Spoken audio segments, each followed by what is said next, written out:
This is the broadcast from City Hall, the home of the Greater London Authority. Please stand by. This is the broadcast from City Hall, the home of the Greater London Authority. Please stand by. This is the broadcast from City Hall, the home of the Greater London Authority. Please stand by. This is the broadcast from City Hall, the home of the Greater London Authority. Please stand by. This is the broadcast from City Hall, the home of the Greater London Authority. Please stand by. This is the broadcast from City Hall, the home of the Greater London Authority. Please stand by. This is the broadcast from City Hall, the home of the Greater London Authority. Please stand by. This is the broadcast from City Hall, the home of the Greater London Authority. Please stand by. This is the broadcast from City Hall, the home of the Greater London Authority. Please stand by. This is the broadcast from City Hall, the home of the Greater London Authority. Please stand by. This is the broadcast from City Hall, the home of the Greater London Authority. Please stand by. This is the broadcast from City Hall, the home of the Greater London Authority. Please stand by. This is the broadcast from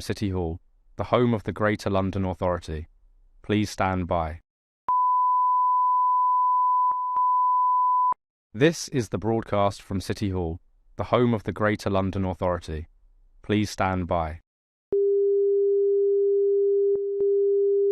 This is the broadcast from City Hall, the home of the Greater London Authority. Please stand by. This is the broadcast from City Hall, the home of the Greater London Authority. Please stand by. This is the broadcast from City Hall, the home of the Greater London Authority. Please stand by. This is the broadcast from City Hall, the home of the Greater London Authority. Please stand by. This is the broadcast from City Hall, the home of the Greater London Authority. Please stand by. This is the broadcast from City Hall, the home of the Greater London Authority. Please stand by. This is the broadcast from City Hall, the home of the Greater London Authority. Please stand by.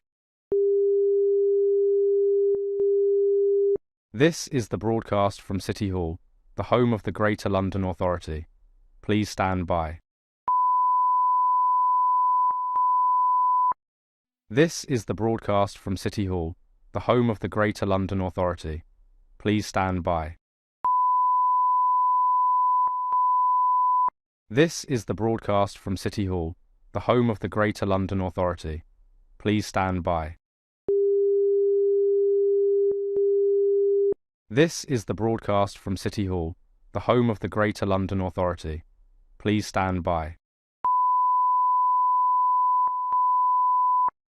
This is the broadcast from City Hall, the home of the Greater London Authority. Please stand by. This is the broadcast from City Hall, the home of the Greater London Authority. Please stand by. This is the broadcast from City Hall, the home of the Greater London Authority. Please stand by. This is the broadcast from City Hall, the home of the Greater London Authority. Please stand by. This is the broadcast from City Hall, the home of the Greater London Authority. Please stand by. This is the broadcast from City Hall, the home of the Greater London Authority. Please stand by. This is the broadcast from City Hall, the home of the Greater London Authority. Please stand by. This is the broadcast from City Hall, the home of the Greater London Authority. Please stand by. This is the broadcast from City Hall, the home of the Greater London Authority. Please stand by. This is the broadcast from City Hall, the home of the Greater London Authority. Please stand by. This is the broadcast from City Hall, the home of the Greater London Authority. Please stand by. This is the broadcast from City Hall, the home of the Greater London Authority. Please stand by. This is the broadcast from City Hall, the home of the Greater London Authority. Please stand by. This is the broadcast from City Hall, the home of the Greater London Authority. Please stand by. This is the broadcast from City Hall, the home of the Greater London Authority. Please stand by. This is the broadcast from City Hall, the home of the Greater London Authority. Please stand by. This is the broadcast from City Hall, the home of the Greater London Authority. Please stand by. This is the broadcast from City Hall, the home of the Greater London Authority. Please stand by. This is the broadcast from City Hall, the home of the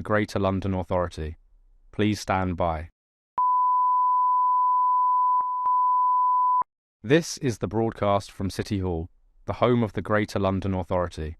Please stand by. This is the broadcast from City Hall, the home of the Greater London Authority. Please stand by. This is the broadcast from City Hall, the home of the Greater London Authority. Please stand by. This is the broadcast from City Hall, the home of the Greater London Authority. Please stand by. This is the broadcast from City Hall, the home of the Greater London Authority. Please stand by. This is the broadcast from City Hall, the home of the Greater London Authority. Please stand by. This is the broadcast from City Hall, the home of the Greater London Authority. Please stand by. This is the broadcast from City Hall, the home of the Greater London Authority. Please stand by. This is the broadcast from City Hall, the home of the Greater London Authority. Please stand by. This is the broadcast from City Hall, the home of the Greater London Authority. Please stand by. This is the broadcast from City Hall, the home of the Greater London Authority. Please stand by. This is the broadcast from City Hall, the home of the Greater London Authority. Please stand by. This is the broadcast from City Hall, the home of the Greater London Authority. Please stand by. This is the broadcast from City Hall, the home of the Greater London Authority. Please stand by. This is the broadcast from City Hall, the home of the Greater London Authority. Please stand by. This is the broadcast from City Hall, the home of the Greater London Authority. Please stand by. This is the broadcast from City Hall, the home of the Greater London Authority. Please stand by. This is the broadcast from City Hall, the home of the Greater London Authority. Please stand by. This is the broadcast from City Hall, the home of the Greater London Authority. Please stand by. This is the broadcast from City Hall, the home of the Greater London Authority. Please stand by. This is the broadcast from City Hall, the home of the Greater London Authority. Please stand by. This is the broadcast from City Hall, the home of the Greater London Authority. Please stand by. This is the broadcast from City Hall, the home of the Greater London Authority. Please stand by. This is the broadcast from City Hall, the home of the Greater London Authority. Please stand by. This is the broadcast from City Hall, the home of the Greater London Authority. Please stand by. This is the broadcast from City Hall, the home of the Greater London Authority. Please stand by. This is the broadcast from City Hall, the home of the Greater London Authority. Please stand by. This is the broadcast from City Hall, the home of the Greater London Authority. Please stand by. This is the broadcast from City Hall, the home of the Greater London Authority. Please stand by. This is the broadcast from City Hall, the home of the Greater London Authority. Please stand by. This is the broadcast from City Hall, the home of the Greater London Authority. Please stand by. This is the broadcast from City Hall, the home of the Greater London Authority. Please stand by. This is the broadcast from City Hall, the home of the Greater London Authority. Please stand by. This is the broadcast from City Hall, the home of the Greater London Authority. Please stand by. This is the broadcast from City Hall, the home of the Greater London Authority. Please stand by. This is the broadcast from City Hall, the home of the Greater London Authority. Please stand by. This is the broadcast from City Hall, the home of the Greater London Authority. Please stand by. This is the broadcast from City Hall, the home of the Greater London Authority. Please stand by. This is the broadcast from City Hall, the home of the Greater London Authority. Please stand by. This is the broadcast from City Hall, the home of the Greater London Authority. Please stand by. This is the broadcast from City Hall, the home of the Greater London Authority. Please stand by. This is the broadcast from City Hall, the home of the Greater London Authority. Please stand by. This is the broadcast from City Hall, the home of the Greater London Authority. Please stand by. This is the broadcast from City Hall, the home of the Greater London Authority. Please stand by. This is the broadcast from City Hall, the home of the Greater London Authority. Please stand by. This is the broadcast from City Hall, the home of the Greater London Authority. Please stand by. This is the broadcast from City Hall, the home of the Greater London Authority. Please stand by. This is the broadcast from City Hall, the home of the Greater London Authority. Please stand by. This is the broadcast from City Hall, the home of the Greater London Authority. Please stand by. This is the broadcast from City Hall, the home of the Greater London Authority. Please stand by. This is the broadcast from City Hall, the home of the Greater London Authority. Please stand by. This is the broadcast from City Hall, the home of the Greater London Authority. Please stand by. This is the broadcast from City Hall, the home of the Greater London Authority. Please stand by. This is the broadcast from City Hall, the home of the Greater London Authority. Please stand by. This is the broadcast from City Hall, the home of the Greater London Authority.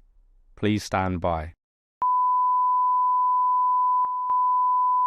This is the broadcast from City Hall, the home of the Greater London Authority.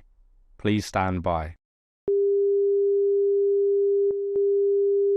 This is the broadcast from City Hall, the home of the Greater London Authority. Please stand by. This is the broadcast from City Hall, the home of the Greater London Authority. Please stand by.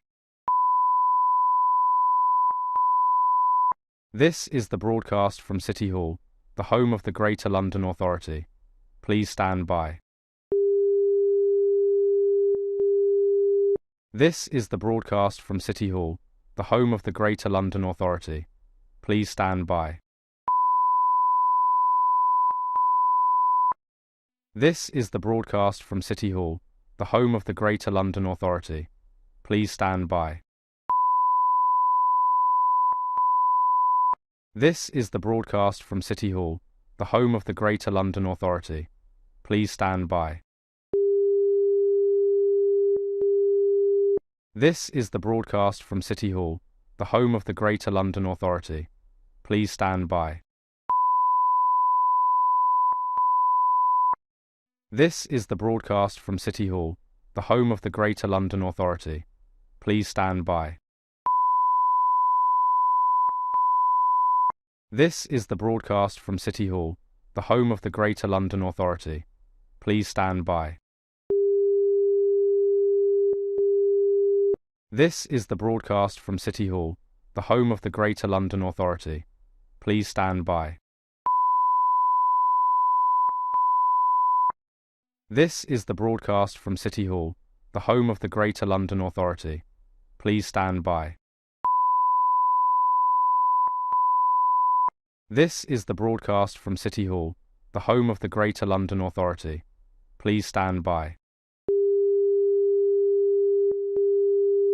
This is the broadcast from City Hall, the home of the Greater London Authority. Please stand by. This is the broadcast from City Hall, the home of the Greater London Authority. Please stand by. This is the broadcast from City Hall, the home of the Greater London Authority. Please stand by. This is the broadcast from City Hall, the home of the Greater London Authority. Please stand by. This is the broadcast from City Hall, the home of the Greater London Authority. Please stand by. This is the broadcast from City Hall, the home of the Greater London Authority. Please stand by. This is the broadcast from City Hall, the home of the Greater London Authority. Please stand by. This is the broadcast from City Hall, the home of the Greater London Authority. Please stand by. This is the broadcast from City Hall, the home of the Greater London Authority. Please stand by. This is the broadcast from City Hall, the home of the Greater London Authority. Please stand by. This is the broadcast from City Hall, the home of the Greater London Authority. Please stand by. This is the broadcast from City Hall, the home of the Greater London Authority. Please stand by. This is the broadcast from City Hall, the home of the Greater London Authority. Please stand by. This is the broadcast from City Hall, the home of the Greater London Authority. Please stand by. This is the broadcast from City Hall, the home of the Greater London Authority. Please stand by. This is the broadcast from City Hall, the home of the Greater London Authority. Please stand by. This is the broadcast from City Hall, the home of the Greater London Authority. Please stand by. This is the broadcast from City Hall, the home of the Greater London Authority. Please stand by. This is the broadcast from City Hall, the home of the Greater London Authority. Please stand by.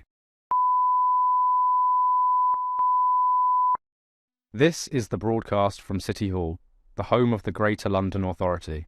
Please stand by. This is the broadcast from City Hall, the home of the Greater London Authority. Please stand by. This is the broadcast from City Hall, the home of the Greater London Authority. Please stand by. This is the broadcast from City Hall, the home of the Greater London Authority. Please stand by. This is the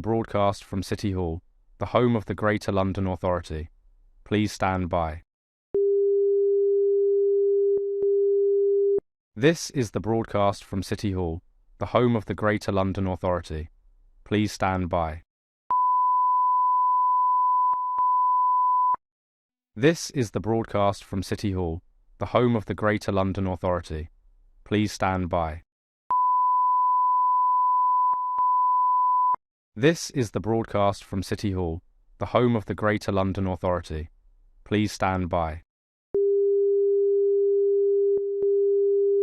This is the broadcast from City Hall, the home of the Greater London Authority. Please stand by. This is the broadcast from City Hall, the home of the Greater London Authority. Please stand by. This is the broadcast from City Hall, the home of the Greater London Authority. Please stand by. This is the broadcast from City Hall, the home of the Greater London Authority. Please stand by. This is the broadcast from City Hall, the home of the Greater London Authority. Please stand by. This is the broadcast from City Hall, the home of the Greater London Authority. Please stand by. This is the broadcast from City Hall, the home of the Greater London Authority. Please stand by. This is the broadcast from City Hall, the home of the Greater London Authority. Please stand by. This is the broadcast from City Hall, the home of the Greater London Authority. Please stand by. This is the broadcast from City Hall, the home of the Greater London Authority. Please stand by. This is the broadcast from City Hall, the home of the Greater London Authority. Please stand by. This is the broadcast from City Hall, the home of the Greater London Authority. Please stand by. This is the broadcast from City Hall, the home of the Greater London Authority. Please stand by. This is the broadcast from City Hall, the home of the Greater London Authority. Please stand by. This is the broadcast from City Hall, the home of the Greater London Authority. Please stand by. This is the broadcast from City Hall, the home of the Greater London Authority. Please stand by. This is the broadcast from City Hall, the home of the Greater London Authority. Please stand by. This is the broadcast from City Hall, the home of the Greater London Authority. Please stand by. This is the broadcast from City Hall, the home of the Greater London Authority. Please stand by. This is the broadcast from City Hall, the home of the Greater London Authority. Please stand by. This is the broadcast from City Hall, the home of the Greater London Authority. Please stand by. This is the broadcast from City Hall, the home of the Greater London Authority. Please stand by. This is the broadcast from City Hall, the home of the Greater London Authority. Please stand by. This is the broadcast from City Hall, the home of the Greater London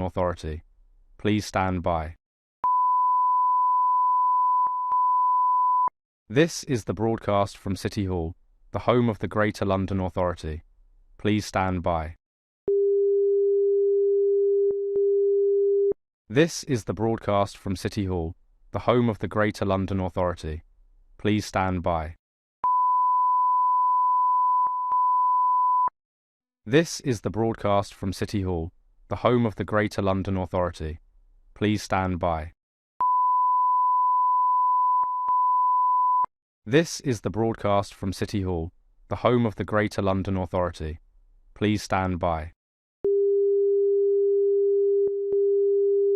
This is the broadcast from City Hall, the home of the Greater London Authority. Please stand by. This is the broadcast from City Hall, the home of the Greater London Authority. Please stand by. This is the broadcast from City Hall, the home of the Greater London Authority. Please stand by. This is the broadcast from City Hall, the home of the Greater London Authority. Please stand by. This is the broadcast from City Hall, the home of the Greater London Authority. Please stand by. This is the broadcast from City Hall, the home of the Greater London Authority. Please stand by. This is the broadcast from City Hall, the home of the Greater London Authority. Please stand by. This is the broadcast from City Hall, the home of the Greater London Authority. Please stand by. This is the broadcast from City Hall, the home of the Greater London Authority. Please stand by. This is the broadcast from City Hall, the home of the Greater London Authority. Please stand by.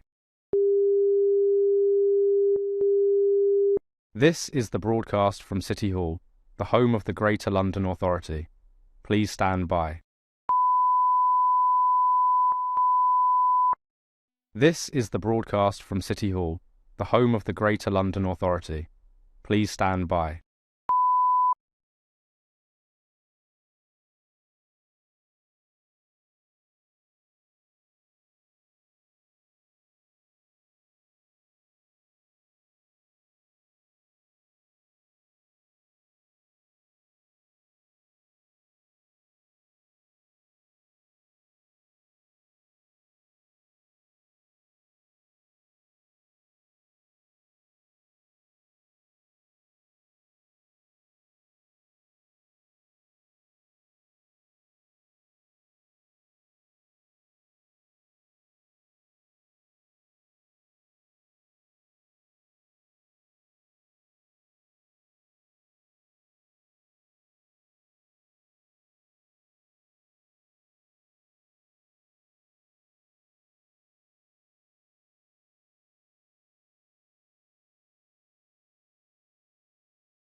Okay, my apologies for the delay to the start of this meeting, and welcome to our panel. So can I welcome everyone to the Police and Crime Committee meeting. This morning we'll be holding the second part of our investigation on hate crime and violence against women and girls on London's public transport. Could you please make sure that your electronic devices are switched to silent mode to avoid any interruptions? Can I now ask our clerk, Lauren Harvey, if any apologies have been received?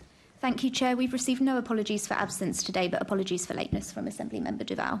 If I can add to that, Assembly Member Duval has now sent his apologies for the actual meeting, and that is completely hot off the press, so my apologies, Clerk, for not letting you know that.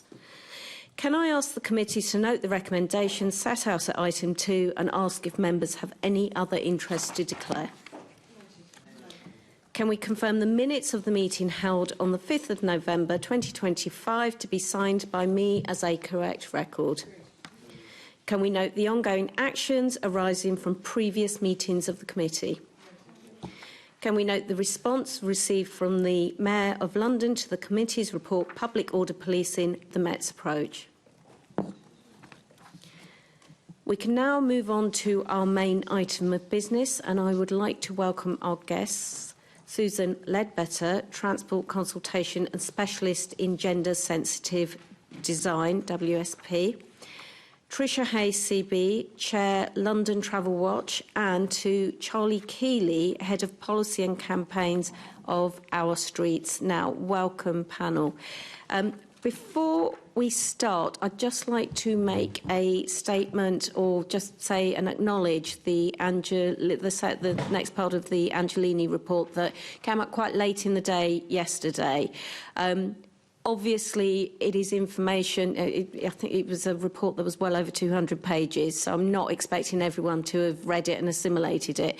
But I would ask our panel members, if you have, anything that you'd like to bring out from the report as much as you know about it, please do add that to your answers, because that, of course, informs our investigation with that added information. And I would ask, as always, our committee to be succinct in questioning. If you feel that your question has been answered, please don't ask it again. And panel members, if you could also, I know you always have so much to say, and we're always so pleased that you do, but if you could also be aware of the time restraints that we have. And again, if you feel that the question has already been answered, please feel free to say that. So, if we can start with the first question, which, sorry, I don't know why I was about to bang the gavel then. It's become a bit of a habit, isn't it? If we could ask the first question, which is my asking all guests, and if you could, in your answer, just for the members of the public who are listening, literally just give us 10 seconds about your organisation and what it does so that we have a context as well. So my first question is, what is the most significant factor driving violence against women and girls on public transport today? And how has this changed over time? So I wonder, Susan, if you would like to start, please. Hi, Susan Ledbetter. So WSP, we're an engineering consultancy. So we look at transport planning, engineering and broader consultation and engagement. I lead our gender inclusive design team. So that's putting the voices of women and girls into the design process. Alongside that, I work very closely with Women in Transport and I co-chair their Women's Safety Steering Group. So in terms of how it's changed over time, I think there's been much more attention to the topic since 2021, since the tragic incidents of Sabina Nessa and Sarah Everard. It's been quite a rippling effect in our industry. I would like to think that people have got more comfortable sharing their experiences because it is so widely spoken about now. When we've engaged with British Transport Police, for example, we know from their first campaign that they released in 2023 about different behaviours, there's a 300% increase in reporting. So whilst that's positive in the sense that we're getting more data, I'd like to think that that's also because people are more comfortable in sharing their experiences as well. So that also helps us paint a bigger picture of what's happening on the network. Good morning, everybody. I chair London Travel Watch, which is the statutory consumer body for people who travel in London. So Delighted to be here.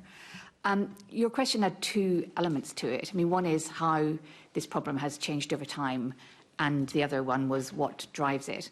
In terms of how this problem has changed over time, I think we have a general problem in trying to work out what's going on here, because we don't have a single, definitive, integrated set of data that gives us a really, really clear picture of what's going on across all the modes of transport in London and across all different kinds of criminal behaviour. But from what we do know, there is a fairly clear picture being painted that it is, exactly as Susan said, a growing problem. TfL's data for its modes across 2023-24 compared to 2024-25, across 2022-23 compared to 2024-25, suggested that there'd been an increase in reported sexual offences and harassment reports of about 14%. And that's at a time where traffic on the network had grown by 9%. So the instance of sexual offence and harassment reports is growing faster than passenger numbers are growing. And that's growing on all modes except for the DLR. And in terms of the question around what are the characteristics of the transport system in London that shape criminal behaviour, I think those are also different for different modes. Rail and tube are closed spaces with locations for sexual harassment. Buses have fewer recorded offences but higher fear levels. So it's a complex picture and one that it's very difficult to get a grip of. Hi everyone. Yes, I'm Charlie from Our Streets Now. Our Streets Now is a grassroots organisation that started with two siblings who had a conversation about their experiences of public sexual harassment, and in 2023, using kind of a large bank of testimonies and work with several different organisations, we changed the law on public sexual harassment with the Sex-Based Harassment in Public Spaces Act 2023, which is still yet to commence. So that law exists, but isn't actually being used, if that makes sense. In terms of your question around significant driving factors and the change over time, I think when we're thinking about public sexual harassment more broadly, I think it's actually really hard for us to think about this without kind of thinking about it in a holistic way. So we can't just think actually public sexual harassment on transport is the only place that this is happening, or the only place that we should be thinking about how we actually solve some of these issues or even look at the root causes of them. So when we're looking at the driving factors, we actually do need to think about this through a kind of gender transformative lens. So what does masculinity look like in this kind of like culture that we live in right now? How can we create positive masculinities? What does misogyny look like? How can we make sure that we're thinking about this from a broader spectrum? Because that's where a lot of these attitudes and these stereotypes are coming from, which allows some of these things to be perpetuated in terms of the forms of sexual harassment that are happening on public transport.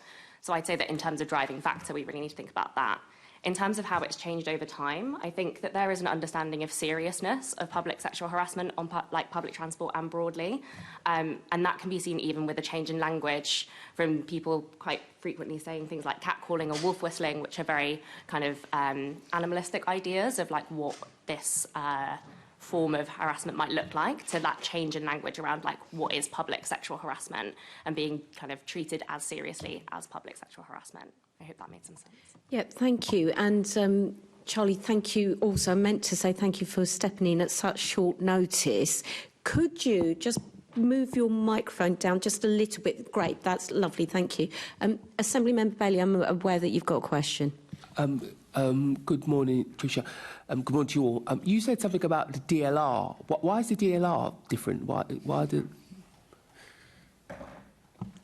So the data on the change in the DLR suggested it's the absolute numbers on the DLR are much, much smaller. So it may be that this is just not a statistically significant change. In 2022-23, there were 38 incidents, and in 24-25, 29. So it's not a big change in absolute terms. So it may be something that's being lost in the numbers. Okay.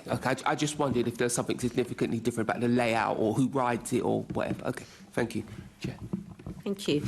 And another question to all our guests. In your experience, are there gaps in current understanding of women and girls' safety on public transport? If so, where and what is the impact of this? And Tricia, if we could start with you, please. I think that's a really important question, Chair. And I think there's a consistent theme which was most recently reported, most recently covered in the Angelini report published yesterday, that the ability to develop, deliver and evaluate interventions to make transport safer, to make the world safer for women and girls is seriously impeded by the lack of a clear, consistent set of data. And some of the issues which were flagged in the report yesterday is around lack of recording of location of offences, lack of recording of perpetrator characteristics. I think there's a lot of material in the report yesterday which should give us a really clear steer on the areas that still need to be tackled there. Thank you, Charlie. Yeah, I think that when we're looking at this, it's not just necessarily looking at some of these gaps as well. We're thinking about like how we can prevent these things in the first place. I think quite a lot of the time we focus on what the reaction can look like to these things rather than what the cultural change in terms of prevention can look like. So I think that the big gap is looking at what that prevention can actually look like, which again, the Angelini report really focuses on that prevention model. The Welsh Government have a really good example of kind of what that looks like and how to kind of look prevention first, which is mentioned there and in the White Ribbon report recently as well. So I'd say that that's kind of the gap. Can you give us an example from what the Welsh Assembly have said? Yeah, so the Welsh Government kind of response has been partly through their Sound campaign, which is like a specific campaign that's working with men and boys. We've also worked with the Welsh Government in terms of prevention, looking specifically at school-aged students, so what a whole school approach can look like. And one of the big findings from that report was that actually there needs to be professionals and prevention professionals who are specifically looking at this in schools, and that there is like ring-fence funding for this work. And this gender transformative approach is the really, really important thing, which is threaded through that too, in terms of not just looking at this through a kind of crime punishment lens, actually looking at this through a lens that says there is a broader issue here, and how do we change cultures, and how do we have these conversations effectively without people feeling kind of scared to enter these kind of conversations, if that makes sense. Thank you. Susan. Thank you. I think coming from the sort of design space as well, there's definitely a huge level of understanding and a big gap in that. The transport sector is made up of approximately 23% women, so that in itself is not fully representative of our society, which is about 50% women as well. Of those 23%, less than half of those roles are in admin or non-engineering roles, so this gender imbalance just sort of perpetuates those differences. So it often means things are getting overlooked, not always on purpose, but means that there's going to be cultural and systemic barriers to kind of tackling this issue. Of course, the built environment is only one element of what we're looking at, but it's one of the fundamentals, what's constantly coming up in our conversations, particularly with women and girls in our work. And I think it's really key to look at not just being on the mode of transport itself, but the entirety of the journey. So when we talk to women and girls, we're also looking at walking, wheeling, cycling, waiting in environments. We know gender travel patterns are different to men and boys. We know that women are travelling at different times of day, they're taking longer routes, they're likely to do shift work and lower paid jobs. When we did our engagement research piece back in 2021, I interviewed a woman who worked night shifts in a bar, and as a result of what happened to her on her journey home, she quit her job because she was assaulted. So there's a ripple effect here, and it has economic impacts as well, which sometimes aren't taken into consideration in the work that we're doing. So I think it's really important, as we say, to look at this sort of systemically, and sort of upskilling and the understanding of these issues, how they translate into design is really important within our industry as well, and just making sure that we're considering it across the whole journey and not just looking at gender, but also ethnicity, age and disability, for example, because these experiences are not universal. Thank you. Assembly Member Cooper. Thank you. To Susan, actually, if I can start, but Tricia and Charlie may want to come in on this. What do you consider to be the biggest gaps in the data that is being collected currently on violence against women and girls in transport settings? And I mean end to end, because we obviously know that, you know, my journey started with walking. It included underground, it included the DLR, it included more walking, so it's including all modes. I would say it's very fragmented, particularly in London. You've also got different boroughs doing different things. There's not a consistent approach. For example, we have the Measure Transport Strategy and the local implementation plans, but whilst safety and security are mentioned, there's nothing specific about gender or personal safety to kind of mandate what sort of data that local authorities should be collecting on that local level. So whilst it's good to have these broader strategies and data collection that sort of TfL and GLA are working on, that needs to be fed down to boroughs to make sure that they're capturing that localised data. I would say that it's also really inconsistent just across all modes. and age in particular. We talk about women and girls, but I would say that young girls are very often left out of the conversation, but equally older women as well. In our research that we did, we spoke to over 638 women, London being one of the most cultural cities in the world. It was about 85% white women, so we really need to make sure that we're engaging with those underrepresented groups and making sure that our data is diverse. We're going out and speaking to people that might not be going online and looking at consultations, but actually going out into local community groups. For example, some of the work that we do, we recruit local people to come out on participatory walks or focus groups, and what we'll always try and do wherever possible is incentivise that. So we like to give gift cards because people's time is valuable, people have busy lives, and just from spending 90 minutes out on site doing a short walk or a focus group, you get really meaningful insights and actually really makes people feel heard. Some of the data that came through in our research was just around the frustration of women and girls not being listened to and ignored and feeling invalidated. And I think just going out into those local communities and not just posting letters through the door and having online consultations and just thinking outside the box is really, really important. Would you agree with that, Tricia? What kind of data collection is Travel Watch able to look at in terms of violence? So I really agree with everything that Susan said. I think especially, the theme coming through all those areas is fragmentation. I think that sense of lots of different organisations, not all working to a common standard, pulling together data sets which make it very difficult to compare and contrast what's going on either across different transport operators or across different geographies. I think that's a really difficult situation to manage. I think there's another cross-cutting issue which I think probably needs some more qualitative research. So we know that reports are on a strongly upward trend, and we also have a hypothesis that that upward trend is a mix of people having higher levels of the crime going up and also reporting behaviour changing over time. But we're not at the minute able to, we don't have the insight to be able to look at that overall trend and say this much of it is actual what's happening in the transport world, and this is happening because for really good reasons, and this is very welcome, people are feeling more able to report things that are happening to them. So I think it'd be at a sort of overall level, as well as the individual issues that Susan talked us through, just being able to get under the skin of what's the driver which is reporting behaviour and what's the driver which is criminal activity. Charlie, do you want to come in on that as well? Yeah, I mean, you guys have absolutely smashed it. I completely agree. I think that there's only a couple of other things that I would add to that, which is I think that there's a really important piece around the increase in reporting being an increase in confidence, which we will see. And then there's another piece around the Sex-Based Harassment in Public Spaces Act for us, which is that there are several standalone offences that have come in the last 5-6 years, everything from upskirting, cyber flashing, and then that act as well.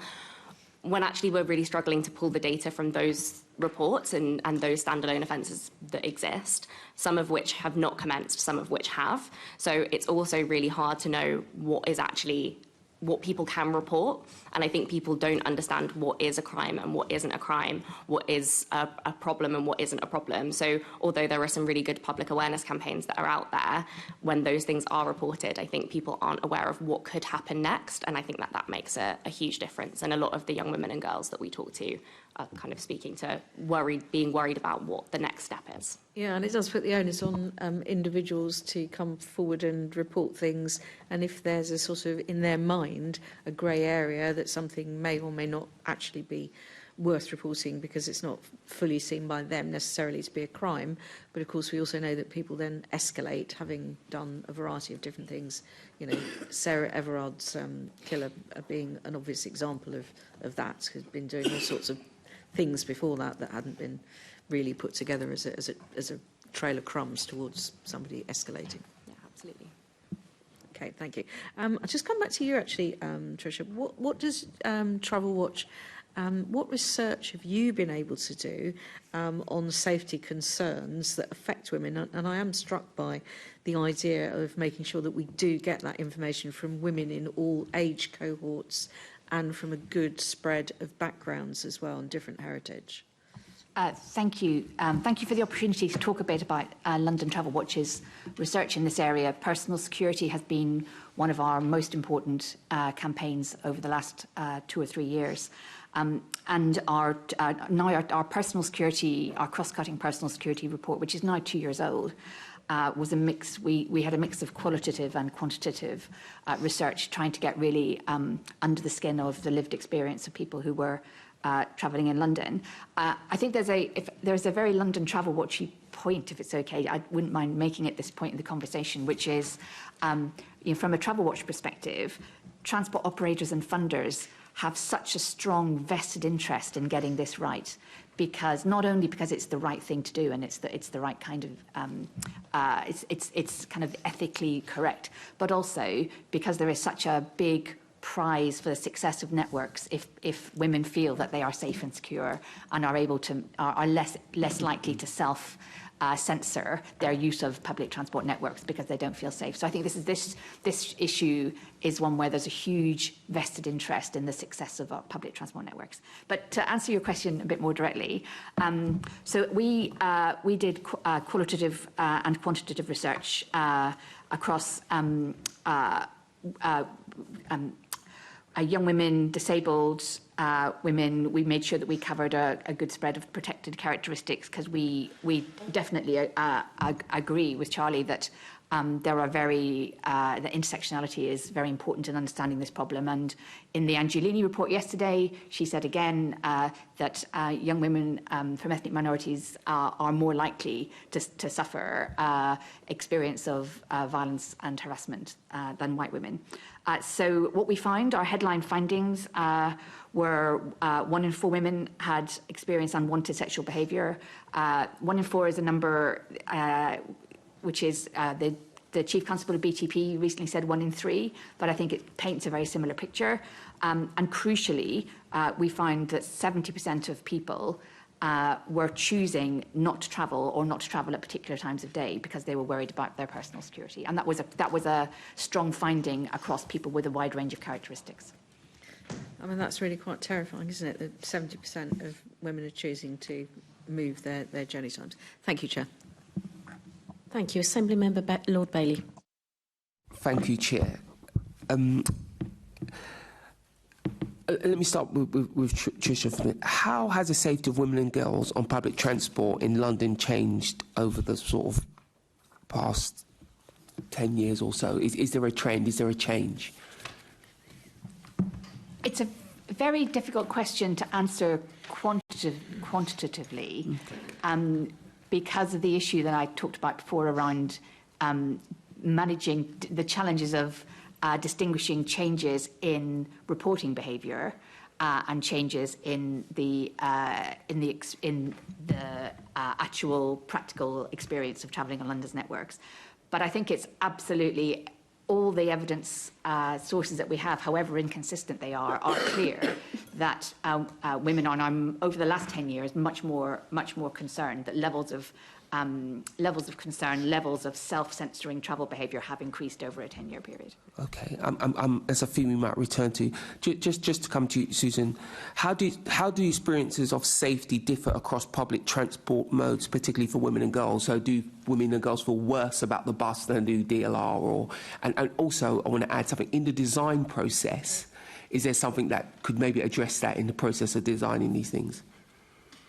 So in terms of different experiences, no experience is the same. I think there's lots of different things that can come into play. So, for example, there are outside factors that can influence the way that you feel. If you say the media, for example, let's go back to Sarah Everard, what happened to Clapham High Street. That's an area that I'd walk down all the time, was very familiar with, whilst nothing had happened to me. That therefore influenced my feeling of safety in that area. So there's those outside external factors. We also find that it's very challenging issue because it is so different for everyone. So in our research we found that a lot of women and girls were saying that they felt safest on the bus because there was a driver present and there was someone that they could go to for help. However, other women said that they felt safer on the tube because the stop was closer to their house, so that meant they had a shorter walking distance to get home. So it's very different. Also, it was very circumstantial, so we found lots of women and girls were also saying they avoid sitting on the top deck, and there's all these sort of avoidance behaviours and deterrents that they do to see what to help them feel safe. We also had comments around being unsafe on the tube because it was overcrowded. Sometimes they weren't sure if what was happening to them was actually sort of harassment or assault because it was just so busy that they couldn't tell. And then when they got off and got help, that's when they kind of realised what was happening to them. And that makes it really challenging to tackle, but in terms of the design space, there's lots of great work that's going on across the sector. Back in 2021, we had the Transport Champions, which was set up by the previous government, who undertook research to understand what was happening, and within that there was, I think, 16 wider recommendations put forward to kind of tackle this issue holistically. One of those was around data collection, what we've spoken to being very fragmented, particularly around buses. We know British Transport Police don't operate on buses, so there was a big gap there. Okay. We're now seeing transport safety officers trialled in some regions, particularly in the Midlands and the North, which is making data collection really much easier on buses. We're also seeing women's safety audits being undertaken a lot more in that design space. So what that means is, for example, my team, with Gender Inclusive Design, we've created upskilling and capacity building around what gender inclusive design looks like, what these issues translate into engineering space, and really do a lot of awareness raising across the sector so people can understand these issues more clearly. We'll always continue to do that because that awareness is really important, and then filtering that through to what are the different design elements that we should be looking at. Lighting isn't the only solution here. First and foremost, we need to be collecting the right data and asking the right questions and not leaving it until we have a solidified design and going out to consult on it. We need to speak to people about their experiences first and building that into the design process.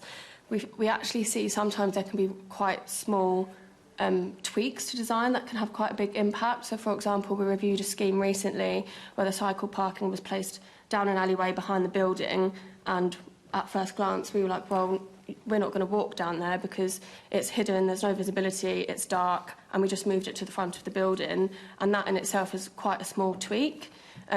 Also, lighting, as much as I say it's not the only solution, it is something that we see on every sort of audit that we do, in terms of, is it being placed in the right location? Very often we see it placed under trees. We know that local authorities are strapped for cash and they don't always have maintenance budgets. So looking at lighting placement, because if your trees are overgrowing on that lighting, you're therefore making it redundant. Also, I would really encourage every designer to go out on site and audit their scheme. Site visits aren't always undertaken, but also making sure that you're doing that in daytime and darkness. So whenever we go out, we'll do a daytime assessment and a darkness assessment. How does that look and feel at different times of the day? And we'll also make sure we're doing that engagement alongside our work to actually capture how women and girls feel within that space. Okay, thank you. And Charlie, I'll come to you with a slightly wider question, because you made a comment about the context of behaviour and other things that are driving behaviour outside the transport system. And Tricia made a comment that said it's getting worse. Is that something you recognise is getting worse? If so, what other things are driving how women feel about that? Or if you could speak to why men are behaving in this way, because to be frank, I'm a bloke, you probably noticed.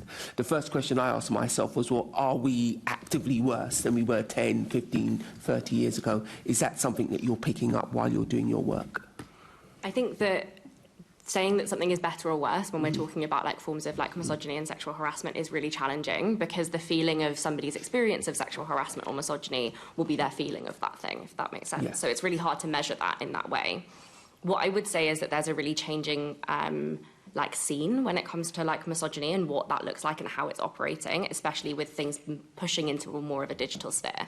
So where it used to feel potentially like your online life and your offline life were two separate lives, those two things are very like intertwined for people now.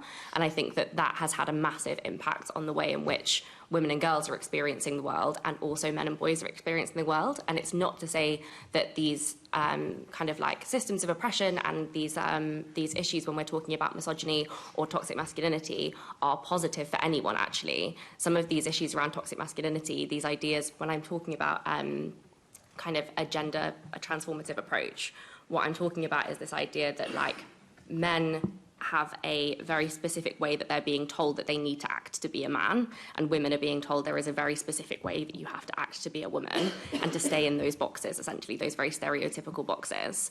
And although basically the stereotypes haven't changed, just the way that we're acting them out has, if that makes sense, in terms of the spaces that we're doing that. So ultimately, because there is an element of how you feel about what's being said, done, you're interacting with, is that what you're saying? People may feel differently about a particular situation than they would have done in the past? To some degree. I also think it's more of an issue of the experience that people will be having of sexual harassment. I think that for a long time people had been told that is a compliment and that you should be taking it as a compliment, when in reality those experiences are not compliments, they are harassment. And I think that has been a massive shift and change in terms of the way in which people are then responding to their experiences of public sexual harassment, which potentially when we see things like an increase in reporting. I think in terms of your question around like are men and boys worse than they were 10 years ago, for example? I don't think the answer is yes. I think the answer is we're just seeing people reporting the issues in a way that they weren't reporting it previously. And there's a confidence that's coming with people being able to come out and actually say, this is an issue and these are problems, rather than feeling like the kind of shame and guilt and kind of victim blaming that they were doing themselves and from the people around them that stopped them from being able to access that support and report kind of space. Okay, thank you. There's a lot to think about there. I'm going to come to you, Susan. What aspect of public transport built environment most undermines women's safety? You touched on it beforehand, I think. And do you see great opportunities for improvement there? Is there things that TfL and the Mayor could physically, policy-wise, be doing around one or two of the top things you think affect that space? I think that's a great question. I think something that's definitely missing is a cohesive strategy that brings that transport element in. We've got, of course, sort of the Mayor's transport strategy, but, for example, if we look at road safety, we have the Vision Zero, and Vision Zero is all about eliminating killed and seriously injured from collisions. I would love to see something like that for violence against women and girls and setting KPIs so we actually have something to measure against. At present, as far as I'm aware... I'm just going to cut across you quickly. What would you say if the Mayor said that he has a violence on limiting... he has a strategy around VAUG. What would you say about that? He would probably, if you sat in the room, say it is comprehensive. Would you say it isn't? I think we just need something to... So in terms of, if I go back to sort of the Vision Zero approach and why I think it's so good, is it looks at that systems approach. I think there's lots of different strategies out there, but at the minute they're quite disjointed. So I think it's just bringing those together in one sort of cohesive strategy. I wouldn't say that one strategy is better than another. For example, I think the documents that are out there that exist are good, but they just don't go far enough in terms of that trickling down, particularly in the design space, and bringing in that systems thinking of sort of the culture, the design, the engagement and the policies, and again, having something to measure against, which is why I think those KPIs are really important. Okay, thank you. Chair. Thank you. Assembly Member Wilson. Thank you, Chair. And, good morning, panel. You've particularly Susan and Tricia, you've already touched on sort of data collection issues and how some of that has historically been fragmented and inconsistent, but sounds like things are starting to improve and become more comparable and consistent. So that's great. But sort of following on from that, I'm keen to understand to what extent kind of demographic and socio-economic factors are playing their part in the experience of violence against women and girls on the transport network, and then how that feeds into how that influences their sort of behavioural choices and travel choices, and how that kind of follows on from that, please. Thank you very much. I think we've covered quite a lot of, shared quite a lot of the information that we do have to answer your question already, and as I said, it's not complete. We have quite good information on the fact the different experience of different protected characteristics. So we know about how disability and gender, or ethnicity and gender, will lead to a different set of expectations than gender alone. But I think we do need more research. And more kind of pooling of the data that is already being collected, but on a very different basis, to try and get a really good answer to some of the questions that you're answering now. And I think that's one of the really important must-dos flagged again yesterday in the Angelini report as well. Just to add to that, in terms of the socio-economic factor, cost is definitely something that comes into play. Generally speaking, we know that women are generally paid less. There's a gender pay gap. We see that women take public transport and are less likely to own a car. So that also means that they're more likely to be waiting in isolated places or walking longer distances.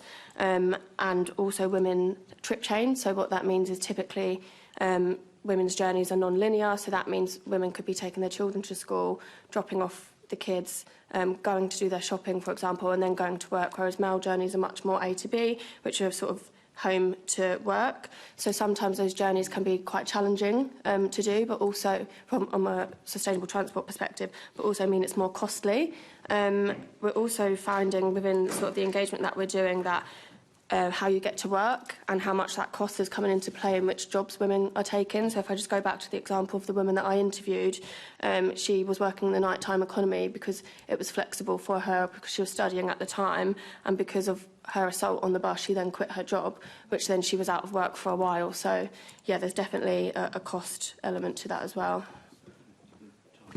Yeah, I'm going to add to that, which is specifically thinking about it through the lens of age, actually, which is a lot of the work that we do is with young women and girls. We know that 75% of young women and girls have experienced public sexual harassment, and a recent report from Girl Guiding said that 68% of young women and girls are changing their behaviour based on their experiences of sexual harassment. And I think this really nicely links, actually, to what Susan was saying about cost, which is in 2024, Plan International UK came out with a report that was about a safety tax for young women and girls that said that 62% of 14 to 21-year-olds were taking taxis home at least once a month to avoid public transport or walking because they were worried about violence and harassment, which meant that they were spending on average £44 a month or £528 a year in an attempt to stay safe. More than 1 in 6 of those reported paying over £900 annually on taxis as a part of this kind of safety tax between the ages of 14 and 21. Thank you. And then looking at it from the other way around, trying to understand about the kind of backgrounds and demographics of perpetrators, what kind of data exists on that front, and how that plays in with other kind of cultural sensitivities and perhaps different groups having different attitudes towards women in the first place. Does that play through in data that already exists, or is that something that we need to be pushing for more data on?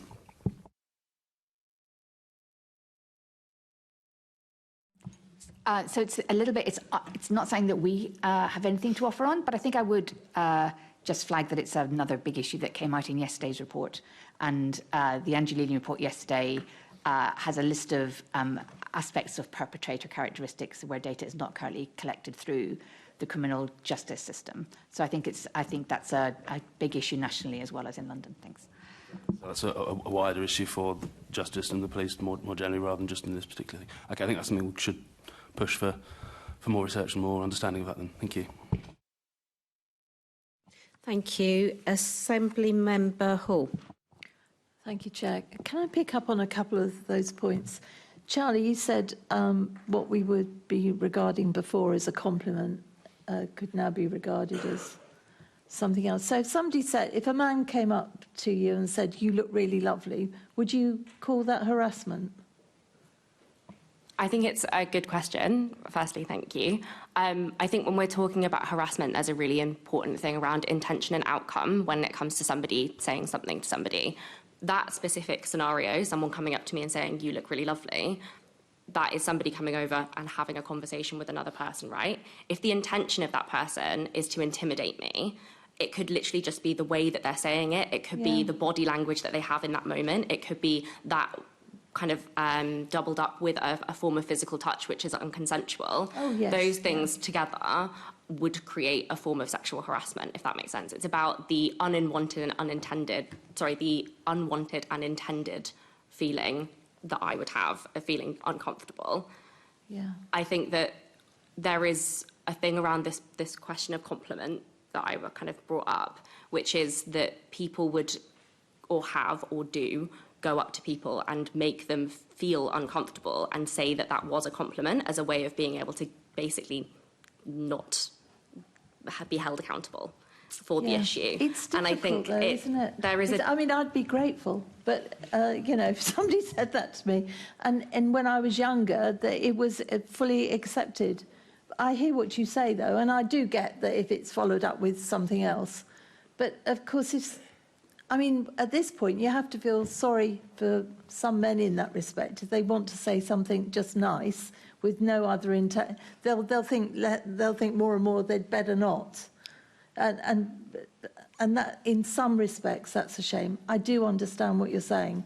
I'm just thinking things are getting so complicated for people, because if you do want to, if you do want to say something nice, to even have to stop and think about it, which I do. I accept what you're saying. It's equally sad. And my colleague asked, had things changed over the years? Well, I can, as somebody that's not like the young people you're talking to, I can absolutely assure you it's changed drastically. And you can design out as much as you like, but it's the people that are on the train with you that, you can have some dreadful experiences with. And I certainly noticed that getting worse over the time. There was an article in the Evening Standard, I think it was just yesterday, and it highlights that 49% of women will stay in and miss celebrations due to the worries of feeling unsafe around the Christmas period. I mean, that's not going to help the economy either, because... And I can testify that I've turned down some things because I do not want to be travelling on public transport really late. And Susan, you brought out the cost implication. It is. I had to go into London on a work thing, £110 there and back on taxi. But you can't afford to do that all the time. It's becoming a real problem. I'll get told off by the chair if I don't go to my proper question. And I wouldn't want to do that. I mean, in your opinion, how is TfL and policing bodies currently responding to the vogue on public transport in London? And where do you think it's working well? And where do you think there could be more room for improvement? And I'm horrified to see that actually the mayor is taking away the safer local transport teams. I mean, that's not going to help at all. Do you want to start, Tricia?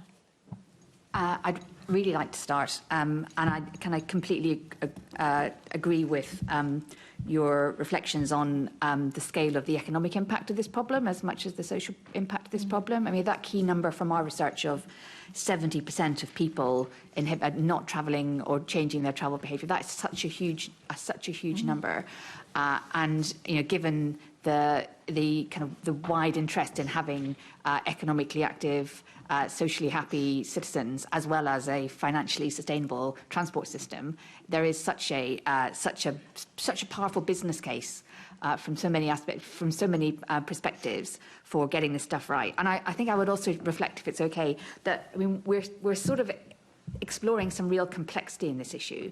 So we're talking about some very difficult levers to move, social attitudes, doing behavioural change. Behavioural change is really hard. And the conversation we've just had just shows how difficult and sensitive some aspects of this are. But about 10 minutes ago, Susan was talking us through some really practical design, operational things that could be done to make environments physically safer, whether they're cameras or design or sight lights or lighting. And in a world where there's such a strong business case to make this better, these things that can be done, which aren't as complex and subtle as some of the other things, there's really no reason why those aspects of the problem shouldn't just be tackled. On the assessment of how things are going in TfL right now, so I represent London Travel Watch on the Mayor's new task force on hate crime and vogue. I'm really pleased to be part of that conversation. I think there's a really powerful commitment on the part of TfL to use that task force to achieve better integration, to get stronger action planning. But it's early days, and I think we are clear that unless it delivers really positive impact, we'll be very disappointed. Yeah, and ladies, what about the different policing bodies? What do you think about what do you think about the way they're coping? I mean, I don't know about you. I travel about 3 to 4 hours a day on the underground. I never see any BTP at all, or on the DLR. I just don't. Can I come in really quickly on that? And I should say I'm a member of the British Transport Police Authority as well as chair of London Travel Watch, so I do see this from both perspectives. one of the, I don't think the travelling public understands or cares about which particular police force should be in charge of which part of their journey they're making. If somebody is getting off a bus and getting onto a tube or getting onto a train, they're not thinking, I'm now coming out of kind of Met jurisdiction and going into BTP jurisdiction. And I think that's why in our research, one of our top recommendations have been police jurisdiction should be invisible to the travelling public. People should be able to have a single front door for reporting, which is the same whichever police force is in charge of the particular journey that they happen to be taking, and that should be seamless from a user perspective. Yeah, no, I get that. Yeah. But and of course we know the difference. Other people don't. I get that completely. My point is, look at all of them. I'm asking you to comment on all of them in general. How do you think they're doing? How, whether you see a police from the City of London or anybody else. How do you think the police are actually managing to monitor this on public transport? How do you think, whichever one? I'm not referring to one in particular. In terms of sort of my experience, it's not. We engage with the police at points, but that's not our sort of key focus of the work. But I can talk to sort of TfL and what they're doing, if that's still answering the question. If you can tell me what they're doing well and what they're not doing well. And whilst you say they should be invisible, I completely disagree. I think to see a uniformed officer somewhere. I know there's undercover police. I've worked with them. I know that. But actually, I think if you've got somebody who's likely to be misbehaving on the tube or wherever, they're less likely to if they can see somebody that they know is... Apologies, that was definitely not what I meant at all. So I think what I was trying to say was that it shouldn't matter to the person who's travelling which particular police force should be doing it. So no. I think definitely not saying that police should be invisible on the networks. Definitely not. Right. Okay. So do any of you know anything they're doing that is particularly good or particularly not good from whichever service? I think from a TfL perspective, what they've definitely got better at is their campaigns and raising awareness of sort of different behaviours. And so, for example, something that came out of my initial research is women not knowing what was reportable. So we saw that campaign come out in 2023 around different types of behaviours. More recently, we've seen another campaign about bystander intervention. So how can you sort of safely intervene, whether it's just kind of blocking the view of someone without physically intervening or saying something, stepping and saying, are you okay? I think those are really good campaigns. There's also a new campaign which came out within the last couple of months, which was about the outcomes of reporting and perpetrators, which I think was something that was really missing, particularly when I speak to young girls and I see it a lot online, and people outside of our sector. I think we're really good at talking to people inside of our sector around what we're doing and the great work that's happening and where there's room for improvement, but still on the outside there's that element of people actually not knowing what's going on and feeling sort of undermined and undervalued and not being listened to. So I think we definitely just, TfL, the police and wider transport sector needs to get better at highlighting the good that we're doing to the public, but equally across all boards we need to get better at monitoring and evaluation. We cannot measure if we're improving if we are not capturing a baseline and constantly going through that process of monitoring and evaluation. I think TfL have also, they released a toolkit last year with the GLA on how to conduct women's safety audits. I don't think that's something that's widely shouted about. It's just sitting on a website. I always highlight it to people. People in local authorities and developers need access to these tools. Also, TfL are updating their sort of transport assessment processes for new developments. So they're looking at nighttime audits now, and they're looking at different elements of the built environment, whether it's sort of surveillance, lighting, entrapment points.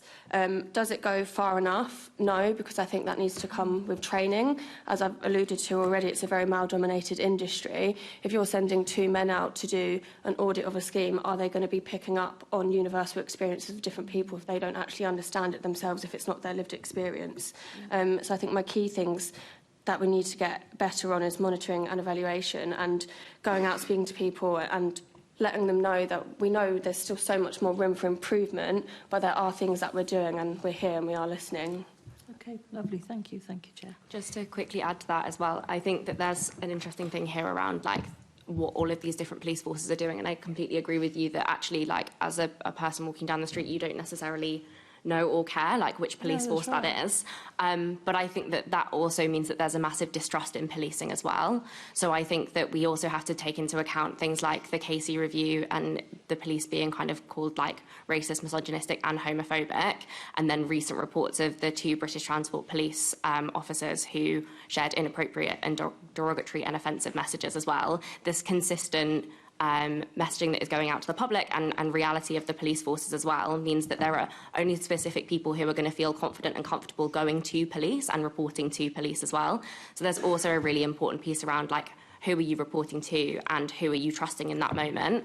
And to bring it back to the young people as well, like young women and girls, it was found by, I think it was Operation Soteria, that the teenagers who were reporting in were being routinely trivialised. Like every report that they were putting in were routinely trivialised. So I think we also need to consider why somebody would want to go to the police in the first place if they don't feel like they're going to be trusted by that space. Yeah, we can't say they're all like that by a million miles. So this is, and that's the problem. They're being tarred with this, and there's thousands and thousands of them that do a really good job and care. Thank you, Chair.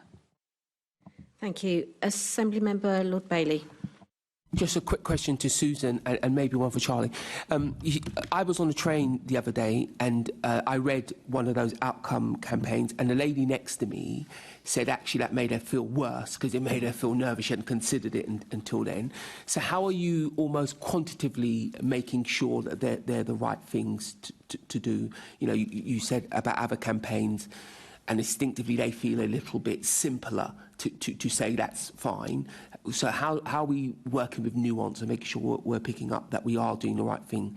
Because I come from a youth work background, my speciality is knife crime, and for instance the police loved showing people pictures of the knives they found, not realising that was fueling the arms race on the street. So how are we making sure it's not having that similar effect? Sorry, before you answer that, Susan, sorry to interrupt. Assembly Member Lord Bailey, can you give an example of what was that? Which post was that? Can you remember? So the police used to, on their Twitter, they'd make a big knife hauler, they'd catch a gangster, and they would show. No, sorry about about making a woman feel worse. It was the one that talked about an outcome. It's a very short little piece of writing. It talked about an outcome, and it talked about how long a sentence the guy had got, and the lady felt. Just talking about the situation had made her feel much more nervous than she had been prior to that. I think that's a great point and talks to the complexity of this issue. As we've kind of all spoken about, is that this isn't a universal experience for everyone. So I actually had a similar conversation with one of my colleagues around the initial campaign about different types of behaviours. We saw an outpour of women online talking to, wow, I feel really validated because that's happened to me before, and now I feel like I can report it. And then I've had other people say, oh, actually, I didn't know that happened here. Now there's posters about it everywhere. Is this a huge problem? So it can unintentionally impact your safety perceptions as well. That being said, I still think it's very important to highlight, because research is again and again saying that women don't recognise what is happening to them, and it is reportable. But equally, we need to make sure that we're doing the right research and engagement going into these campaigns. So are we asking a broad range of people when creating them? Are we doing extensive focus groups and engagement with a variation of women and girls, but equally actually involving boys in the conversation as well, so they're not feeling sort of victimised? Because, of course, we know it is typically men being perpetrators, but we don't want to create this divide between men versus women, for example. And coming to the one around the latest campaign about the outcomes, that's also a very interesting one, which I think has stemmed, I've not been involved with them personally, but that's most likely stemmed from the trust in reporting. So when we have spoken to women and girls, they're like, well, what's the point in reporting if nothing is going to happen? So I think the key purpose of that campaign is to show, actually, if you do report, this is what's going to happen to that perpetrator. We are taking it seriously. And I think it just speaks again how you have to tackle this problem holistically. There's no one singular intervention that's going to make this better for everyone, because everyone unfortunately has different views, and people will look at interventions in different lights, and you have to look at those interventions from that systems approach and make sure that you're engaging early on before the development, before it's too late. And Charlie, just quickly, the vast majority, I come from the black community. As you can imagine, we have had our issues with the police above and beyond almost any other community, especially when you take into account the length of time. But what's never been helpful is painting the police as villains, because it gives us nowhere to go.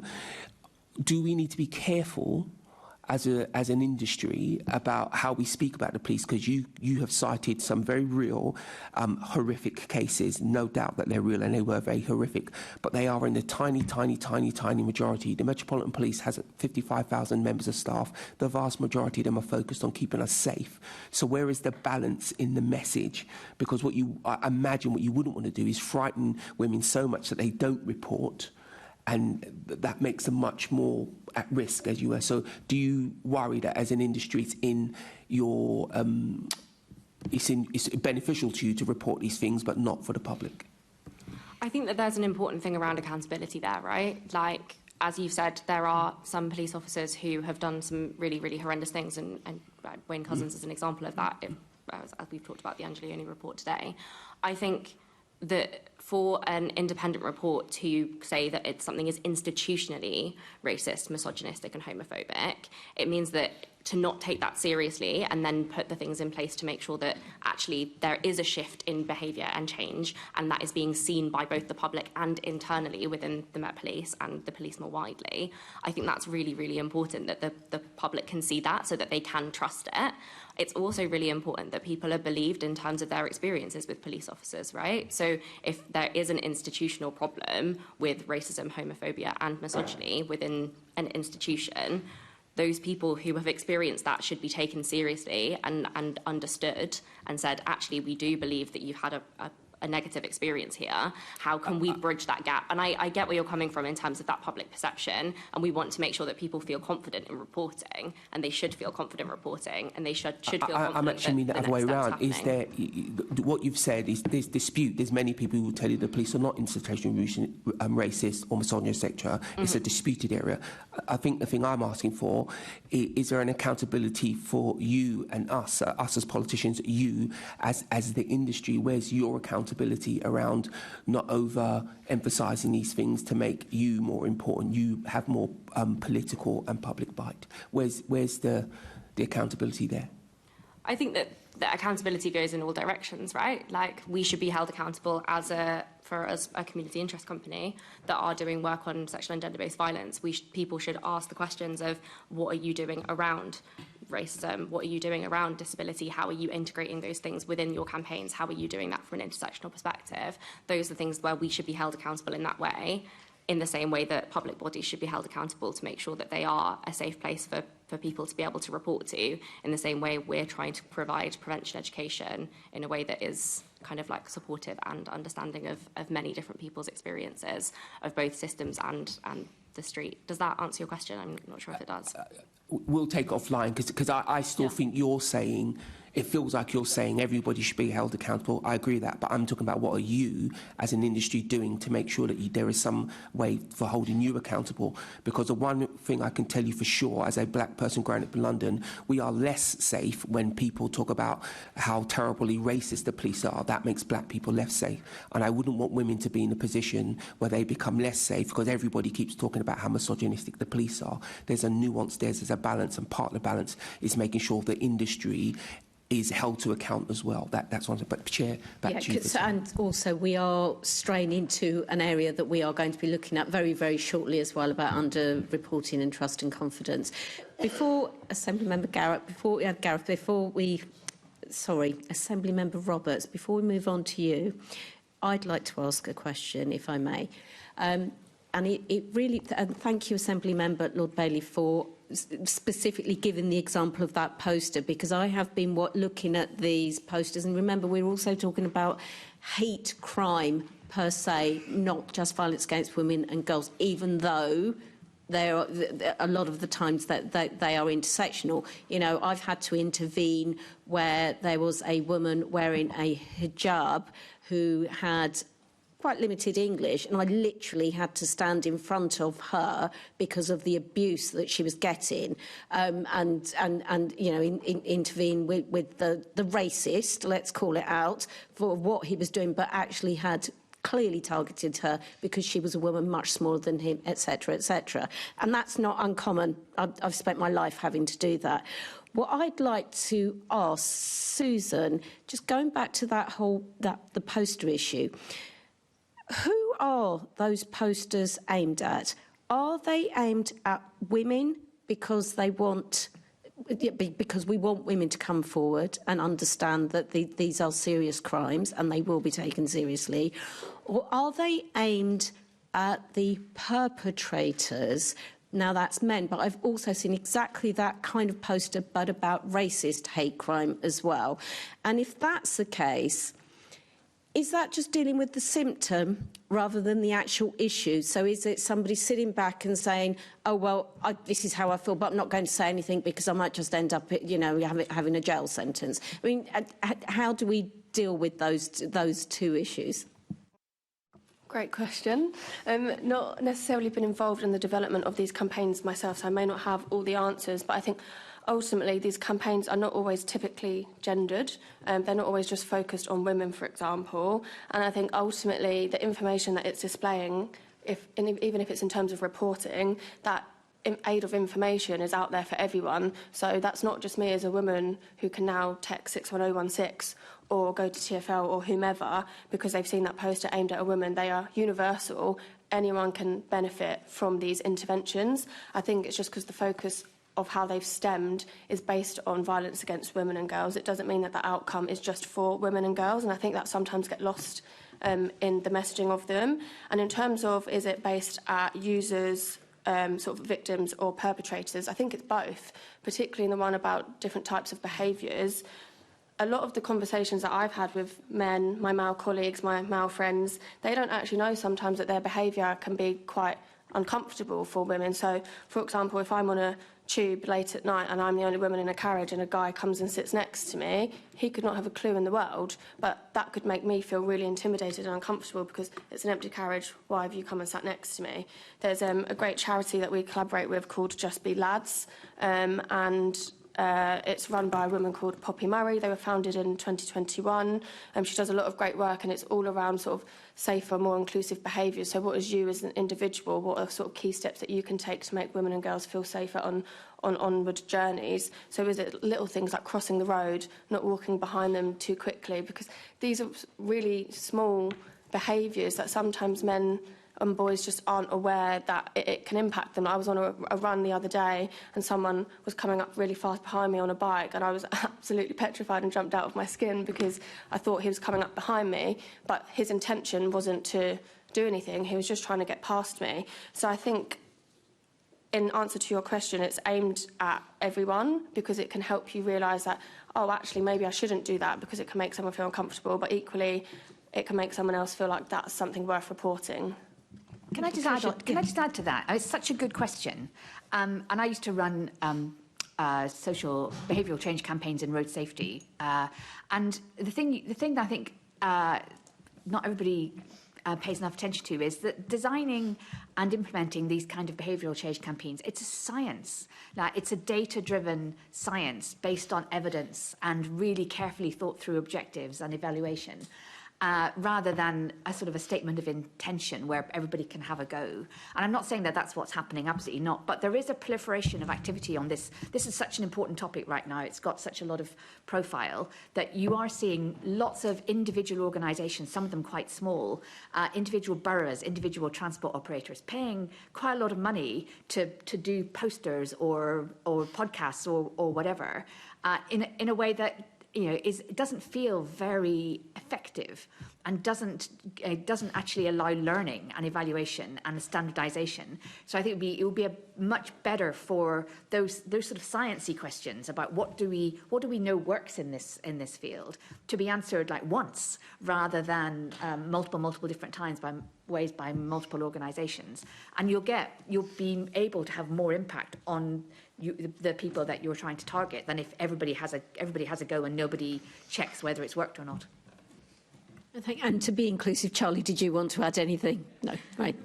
Thank you. Assembly Member Roberts. Thank you, Chair, and good morning. One of the great joys of having three independent panel members rather than the usual array of politicians and representatives from organisations is that we get very full answers. The curse is, of course, that quite often they're already answering the question which I'm about to ask. But we'll go for it anyway.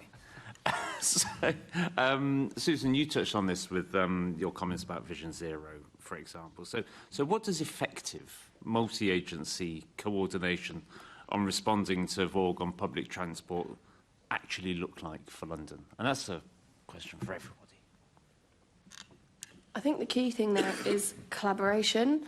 As we've spoken to quite a lot, lots of fragmented data and people doing different things. If we're all collecting different data and having different outcomes, there's nothing universal to measure there. In terms of that effective multi-agency coordination, collaboration in terms of sharing best practice is really key. So what initiatives are working, what isn't working, what are the challenges that they've had and how have they overcome them. There's so much great work going on out there. There's actually no need to kind of start from scratch. You can take what people have done, build on it and improve it. So for example, my role with Women in Transport, we're doing a research piece at the minute. The survey is actually out, which I can share with people, but we're trying to understand an industry baseline, not just design space, but transport sector wide. So even sort of charities, data collection, universities, whatnot. What are people actually doing to tackle this problem? How are they engaging with other organisations? What lessons have they learned? And what sort of case studies have they got? And we're looking to build that into a white paper to form a series of recommendations and build a picture of what's happening across the UK, not just London. Okay, thank you. Thank you. It's actually a very good question, and it's a live question for us in Travel Watch because of our role as part of the Mayor's Task Force. And I think for us there are the way that we think of it is what are the things that are going to have to be true for multi-agency working for us to feel that as a project is delivering results. And we've got 4 things that we're particularly looking for in a multi-agency world. The first, and we've covered some of them already, but just bring them together into a list. The first is a much better understanding of data. So a single version of the truth about what's going on is number 1. The second is real progress on some of the things that Susan talked about earlier on around the physical environment. These are the easier bits of this problem to solve. Get the physical environment better, lighting, visibility, etc., etc.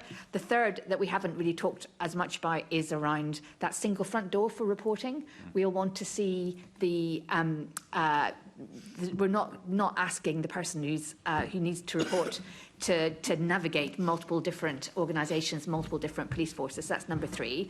And then the fourth thing, and we've had this again, but it bears repeating, is in everything we do, are we checking and testing this against lived experience? Are we really, really listening to people who are telling us about their experiences and understanding, really getting under the skin of what's going on out there? Because it's very easy to sit around in a committee and talk about stuff, but if we're not properly listening, then we're not coming up with the right answers.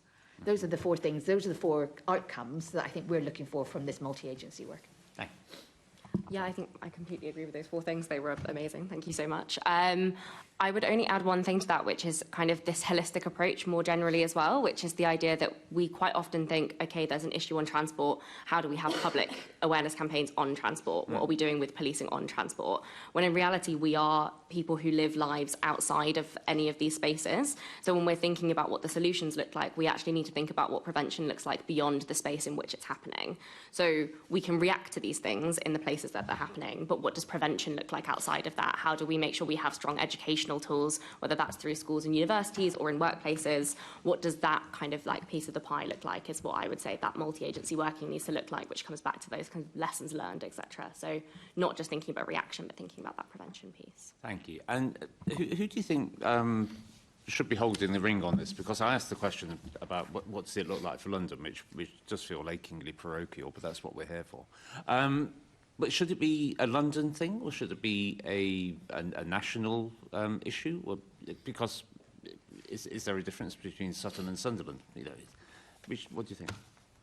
In response, I would say it's national, absolutely. I've not spoken to anywhere. So for context, I'm a consultant, so we work UK-wide, all over the UK. And we're seeing sort of research in Scotland as well, Manchester, Leeds. These aren't issues that don't happen elsewhere. Like, I'm yet to go to any client or location and speak to women and girls who say these issues aren't happening. However, that's not to say that they aren't nuanced in different locations. So I think whilst we need that national sort of guidance to guide what we do, whether it's like mandating policy, the right data collection to make sure that we're understanding the bigger picture, the way in which we engage and capture data and that lived experience is absolutely key. What those interventions might look like on the ground may vary depending on that local context, who's actually made up within that area. So, for example, going back to our research that we did, a woman that I interviewed had sadly been assaulted in Manchester, Newcastle and London, and she said in the northern cities that people intervened and were really friendly, but in London she was just kind of ignored. And I thought that cultural element was really quite an interesting distinction because, you know, people from up north say we're quite miserable down here and we just sit on our phones and they tend to be much more friendly. Is that universal for every experience? Might not be, but in particular one that really struck a chord with me. So yes, we absolutely need that national guidance. Department for Transport are doing a lot of work within this space. We engage with them a lot. But we also need that local level as well.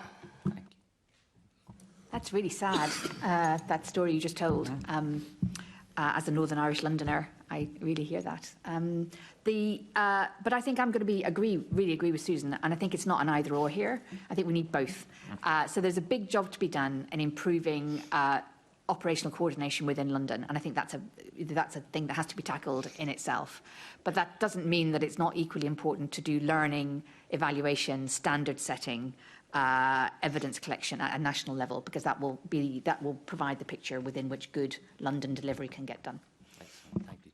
Charlie? Yeah, just to add to that, I think it comes to the best practice piece, actually, which is that there are pockets of incredible work that are happening across the UK, and the more that we can learn from each other, the better we can kind of bring all of that together to be kind of true across the board. Excellent. Thank you. Thank you, Chair. Before we move off that subject, Susan, coming back again to something that you said, I mean, that awful story that you told about the woman who'd been assaulted. Did you then, was your suggestion then that people in the north, if they're friendlier, they are more likely to intervene if there's an issue or if they see that there's someone's in trouble? From that engagement that I had, that's how she felt, yeah. Yeah, that is really sad. Thank you. Moving on to Assembly Member Small-Edwards. Thank you, Chair. Good morning, panel. Thank you for the discussion so far. I think it's been really, really brilliant and engaging. I think we'll start with Charlie, then maybe go across in terms of my question. What are the main barriers to reporting violence against women and girls on public transport, and what can be done to address these? I'm going to go quite broad, which is this idea of like why people might not want to report public sexual harassment or harassment on public transport more widely. And I think that this comes down to a lot of feelings that people might have around like what that reporting process looks like. So they could be really embarrassed about what had happened, feel quite a lot of shame. A lot of the young people that we talk to have a lot of experiences of like victim blaming within their space as well. Just people coming to them and telling them that actually that thing didn't matter or it actually wasn't as significant as they thought it was. And I think that has like a huge impact. I think it also comes back to the reporting process, which I know that we've spoken about already. I'm just going to pull a stat again from Operation Soteria, which talks about rape and serious sexual offences in public spaces specifically, and it's found that 73% reported worsened mental health due to the experience with the police or with the reporting specifically, with one person saying, I'm more traumatised by the experience of being investigated for my own rape than the rape itself, and I won't trust the police again in that specific instance. So I think that we also need to consider that wider piece as well of actually why would people go towards those spaces and how can we build that trust back, basically.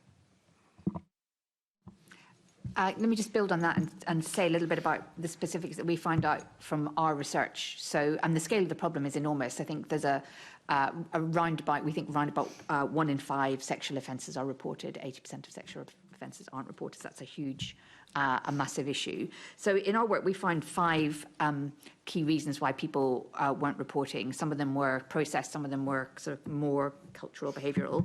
The process, not necessarily knowing how to do it. Assuming you need to do it right now and that there's no value at all in doing it later on. And then in the more sort of cultural behaviour space, a lack of confidence that even if you do it, anybody's going to act on it. A lack of confidence that if you give somebody information, they're actually even going to record it.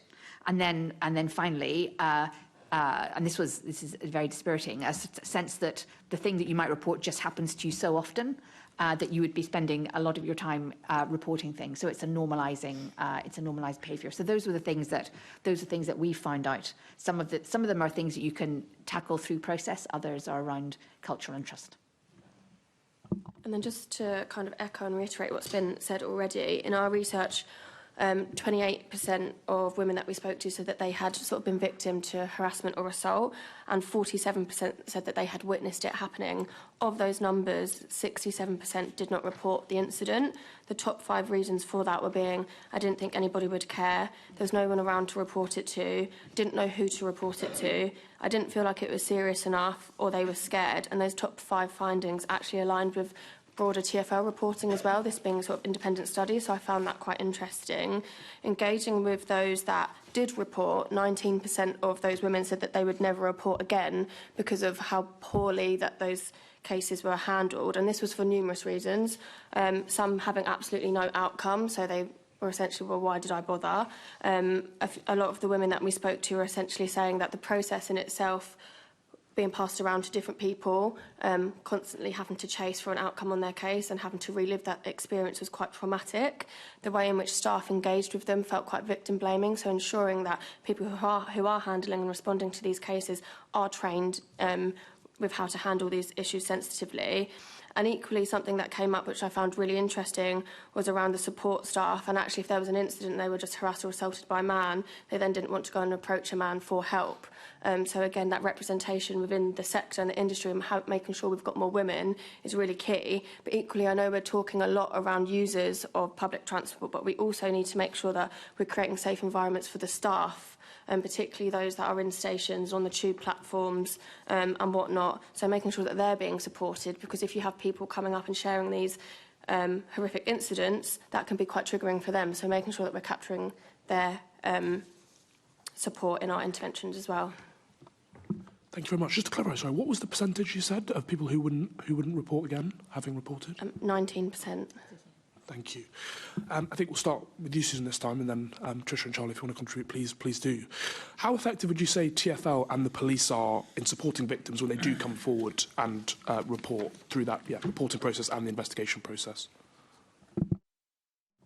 I think based on sort of the work and the engagement we've done, it very much varies. I think you could probably talk to some people and they say that they've had really good experiences. I would like to think if we did our research again, because this was in 2021, perhaps these outcomes would hopefully be different, because there's been so much more work that's been done in the background. But based on the research that we did, we just found that women and girls just didn't trust the process. They didn't find that it was effective. Training was something that was coming up consistently, and going back to around not knowing what to report and how to report, and just access to information was really key as well. TfL are doing lots of good work. I think there's always definitely sort of room for improvement there. Yeah, sorry. I think that covers all my points, yeah.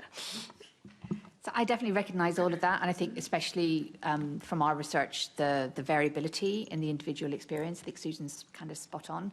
I think the only additional dimension that I would add that's come out of our research that Susan didn't mention is pace.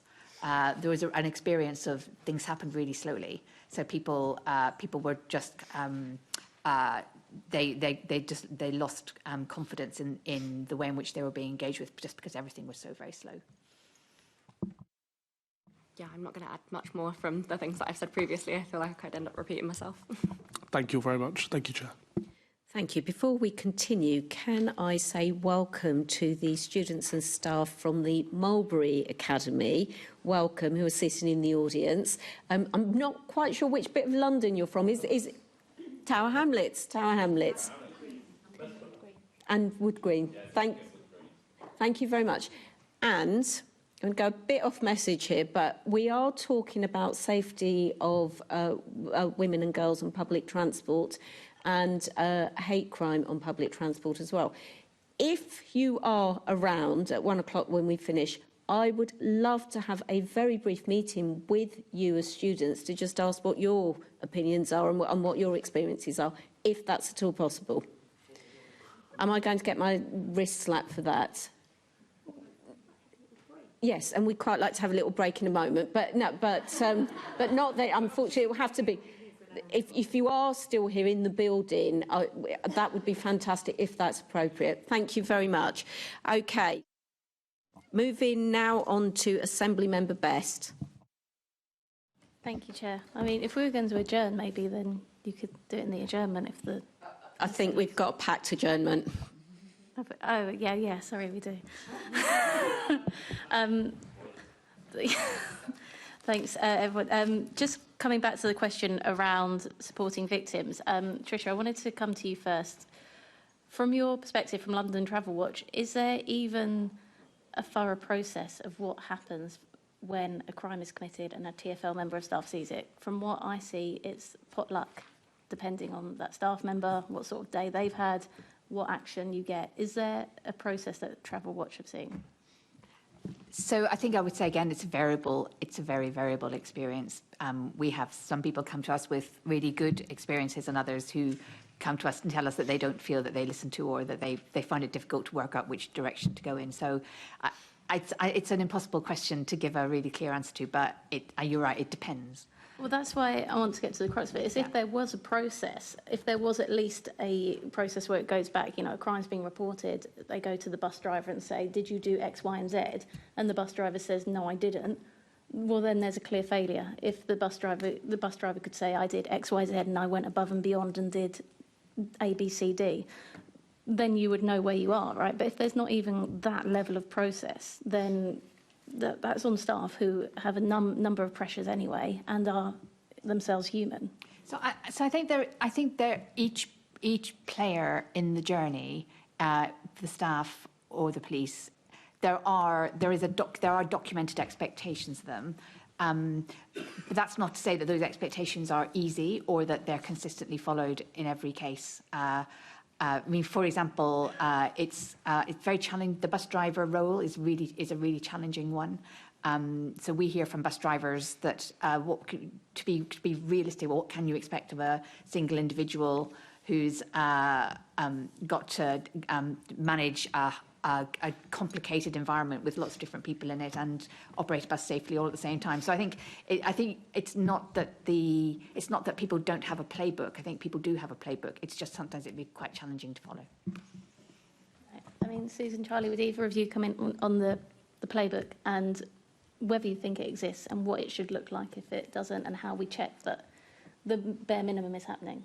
I think there's a great piece of research from Survivors UK that's definitely worth having a look at, which talks about how we react to disclosures in its first instance being really, really important to whether a survivor then goes on to report that any further. And I think that this comes back to this kind of like whole system approach, which again, the Angelini report really goes through in detail, which is that we need to embed these reactions like positive responses to disclosures and how to be able to hold those conversations or intervene in those moments, especially with the example that you gave around a bus driver not having necessarily that kind of system of things that they need to go through. Actually just having an empathetic response in the first place is a really, really good first step and something that can be baked into very simple training. Just to add a minor point, I won't say too much because I'll probably end up being repetitive, but buses is coming up a lot, particularly because, of course, British Transport Police don't operate on buses. So when we speak to women and girls, if something happened to them on a bus, they don't actually know what to do. So as I've mentioned, there are transport safety officers being utilised in other places across the UK. I think that's something that would be absolutely great here in London. But equally, Stagecoach are also releasing training specifically for bus drivers on how to intervene and support victims, and that's broader than just violence against women and girls, but that was the key focus. So yeah, I would say buses is definitely the biggest gap there. Thanks. Susan, you mentioned just then transport safety officers in other regions, right? So we know that the Mayor is cutting 63 of the PCSOs as part of the Safer Transport team, that the PCSOs on public transport is going from 416 down to 164. That a lot of that is going to be moved into private security services. What role would those private security services, could they enact that would reflect that transport safety officer role that you're describing? I think just having a consistent port of call and people knowing where to go when something's happened, I think that's really key. So again, if you don't know how to report or who to report to, then that data is going to be lost. So I think just having someone there to do that is the key thing from me. Will people feel comfortable doing that with a private security company? I think that's where that engagement piece is probably key. I don't want to make assumptions because I don't know the answer. So, yeah, I think that's why that research going into these interventions is really important. Yeah, thanks. And just finally, Chair, because I wanted to come back to that awful example you gave about the woman talking about zero intervention in London. And I think something has, and I don't often like the presumption that we're not friendly in London, but there is this big city thing where there's more people, you think more people are going to act, but there is the reality of, and I say this as somebody that's been jumped for intervening in a situation on a bus badly and hospitalised. There is this fear in London of violent crime. There's 40% increase in the last 10 years. And if you intervene, it's the threat of, I might get stabbed, not, I need to, and that is something we can't solve the interventions of violence against women and girls without solving the wider crime picture of, there might be good men and good women that want to stop in that moment or hate crime, but they know I might get a knife put to me. Surely it's the wider crime picture that we need to look at as well. Yeah, absolutely agree. I think ultimately we know men and boys, they're also suffering from hate crime as well, particularly more violent crime and knife crime. Just ultimately the reason why these discussions get split out is because it's different types. They're not necessarily fearing being raped or sexually assaulted on their journeys, but it doesn't mean that we shouldn't be looking at these things together. Thank you. Assembly Member Garbett. Thanks, and thank you for all your contributions so far. Tricia, I particularly enjoyed you talking about science and evidence-based, because I studied health psychology, so I think, and behaviour change, so it was really good hearing you talking about that. I just had two quick questions. One was, previously we've kind of heard around victims often not particularly seeking a criminal justice outcome, but just wanting things to stop. And I don't know, Susan, or anyone, if that's something you could reflect on. Yeah, within the context of this discussion about trust and kind of reporting, and obviously that's incredibly important for the people who want to, but yeah, just that frame of what victims really want is kind of action on this more broadly, and I don't know if that comes up in your research. I would probably say, just based on some of the engagement we've had, is actually asking what outcome they want from that. Is it just to report and provide a sort of a data point around what happened to them to build a bigger picture, and then just listen to and share their stories? Because we know, particularly on transport, if you're on the tube or the bus, these transit environments are easier to escape, so they are attractive to perpetrators. And we know from our engagement with British Transport Police and that they are typically repeat offenders. So the more people that report and it builds that bigger picture, great. But I think asking that victim what outcome they want and if they actually want to pursue it, or is it just building a bigger picture, I think is absolutely key. And I think it should be up to the victim. That's really helpful. And Charlie, I didn't know where it was appropriate to ask this, but you've talked a bit about at the beginning you were talking a bit about the Protection from Sex-Based Harassment Act, which obviously I think you mentioned came in 2023 but hasn't come into force. And I didn't know where to ask this, but I didn't know if that plays into people's trust and confidence, or, is there a role for that act in some of this? I just didn't know if you'd have a moment to speak about that. Yeah, I think, thank you for the question. I think it's really interesting because I think that it would give people an ability to know that there was a single offence that they could go to, right? And be like, this is a problem that happened. For example, some of those posters that you see on the tube that could be about like prolonged staring or getting too close to you or making you feel uncomfortable or saying something that made you feel like you were violated in that moment. Like all of those things would then have a single thing that they would go through. At the moment, it's an amalgamation of various different kind of offences that those kinds of crimes would go past. I think that there is a challenge there in terms of, from what I'm hearing, in terms of like how that would then be policed, basically, and like what that would look like for police and courts, which is why it's taken over 2 years. But in that 2 years, us and Plan UK have put some data together, and we estimate that 1.5 million young women and girls have experienced some form of public sexual harassment and not been able to use that law. So despite it should be in existence, there's actually a massive scale at which young women and girls, that's across the UK, are experiencing harassment. And the delay is due to this. Is there anything the Mayor or the Met or anything can do to support the situation you've just described? Is there anything that can be happening from here? We're not currently aware as to why there is a delay, other than the fact that there is a delay, and we've been told for the last 2 years that there will be a it will commence at some point soon. Thank you. Thank you, Chair. Thank you. We will have an adjournment after Assemblymember Hall's question, so no pressure there. Yeah, I'm going to be very quick because you've really touched on it just now. Many women and girls report near misses experience, such as being followed, cornered, subjected to intimidating behaviour, and it does fall short of a crime. But do you think it is a risk signal and therefore worth them? Yes, you're all nodding. I think we can take that as a yes, Chair, and go, thank you. Yeah. And because that was so quick, I'll allow Assemblymember Lord Bailey a very quick question, please. Women-only carriages, good or bad? It's a tricky one. My personal opinion, no, I don't think it tackles the root cause. Speaking to individual women, would it help them? Potentially, would it make them feel safer? But if they're full and someone can't fit in, does that force them into another carriage? My personal opinion is I don't think it's the solution. I don't think it's the answer. I have spoken to a friend who's in Paris, and she said that they have them there, but for certain times of night, so it's there if it's needed, and it's not mandated all the time. But I don't think it's going to tackle the root cause. Tricia? I think it's a perfect illustration of the need to look for evidence. So if the reason what you're thinking should we have women-only carriages is because you've got a hypothesis that women are going to feel safer in them, I think that's something that you can test. So I think it should be a well-researched question rather than something that you just have an opinion about. Charlie? Yeah, I completely agree with the evidence piece there. I think that there is also a really important thing that is the difference between feeling safe and being safe as well. And with that holistic approach that I've been talking about consistently as well, is that this feels like a reaction to something rather than preventing it from happening in the first place. So look at the prevention rather than the reaction, and look for the evidence base as to whether or not that is a good idea. And Tricia, I just want to challenge your think about the science. One of my crusades in my political life is the middle classes and my fighting them in every cause. You talked about the posters being science-driven. What if you can't read? What if your first language isn't English? What impact do they have then? Does the science reflect that? I think that would be something that you'd want to include in your research question. You'd want to understand who is going to be able to engage with your communication and who isn't. And if you're missing some people, find another way of making sure that you can get to them. Don't leave anybody out. But we're currently already doing it. That's my point. I worry that so much policy is driven by middle-class people in their lovely, comfortable surroundings, sipping wine, not forgetting that we live in the most diverse city in the world, age, range, everything.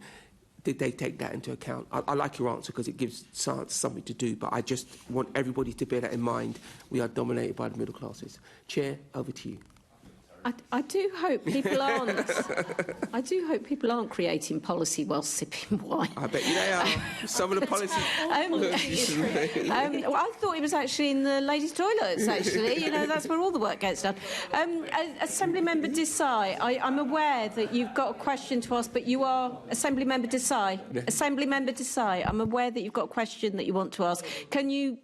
You're the first one up next, so could you attach it to that then, please? Okay, go ahead.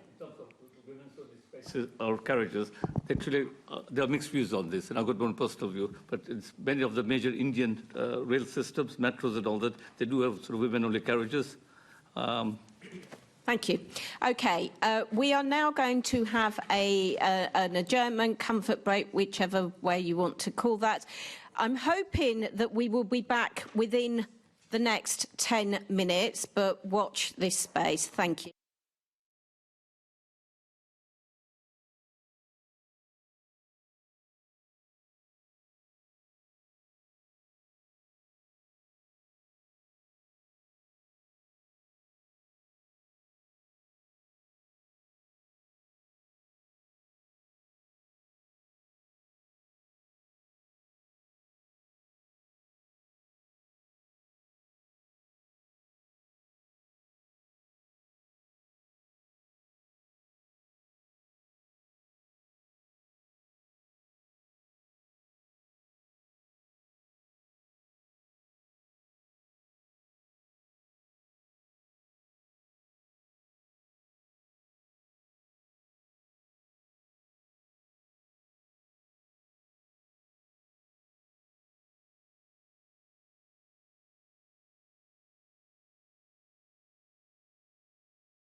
forgot to bang the gavel.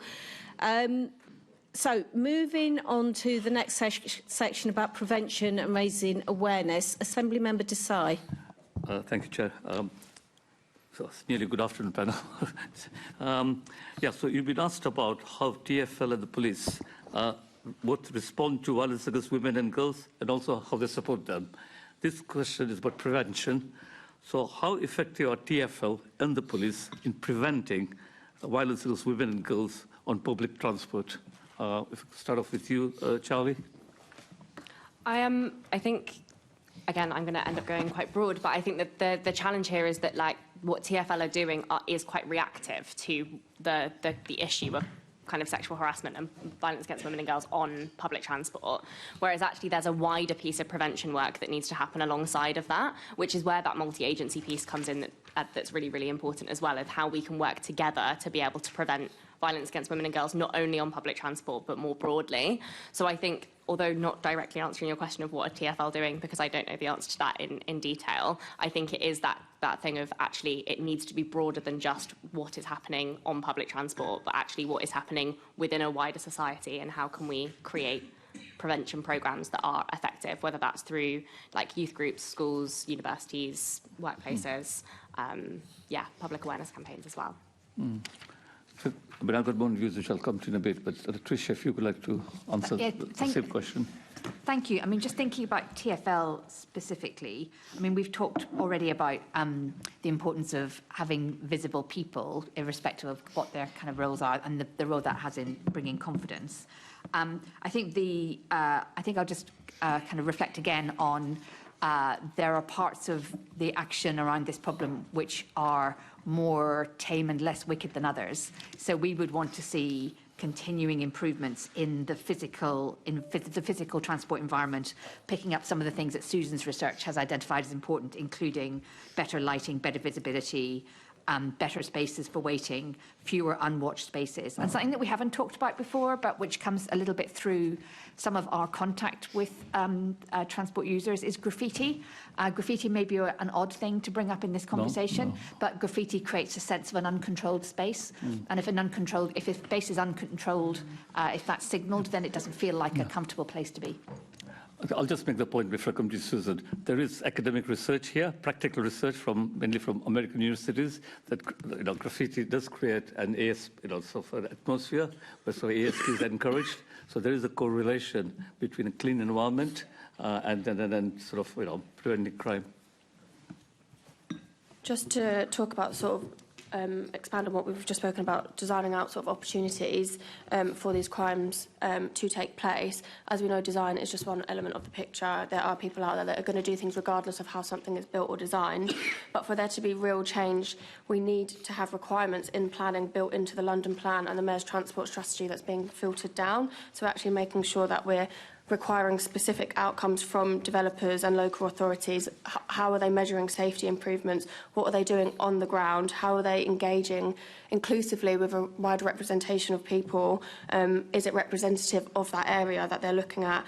Are they collecting disaggregated data, not just looking at gender, but also looking at disability, age, for example, socioeconomic background, but making sure we're not just focusing on quantitative data. Yes, we know there's economic outcomes and impacts, but qualitative data is just as important. And what I mean by that is sort of perception-based data. If something doesn't look safe or feel safe, people won't use it. So I think we just need more sort of cohesive approach and elements being mandated, but equally we need to recognise that it's not just new developments and new environments that there's going to be issues.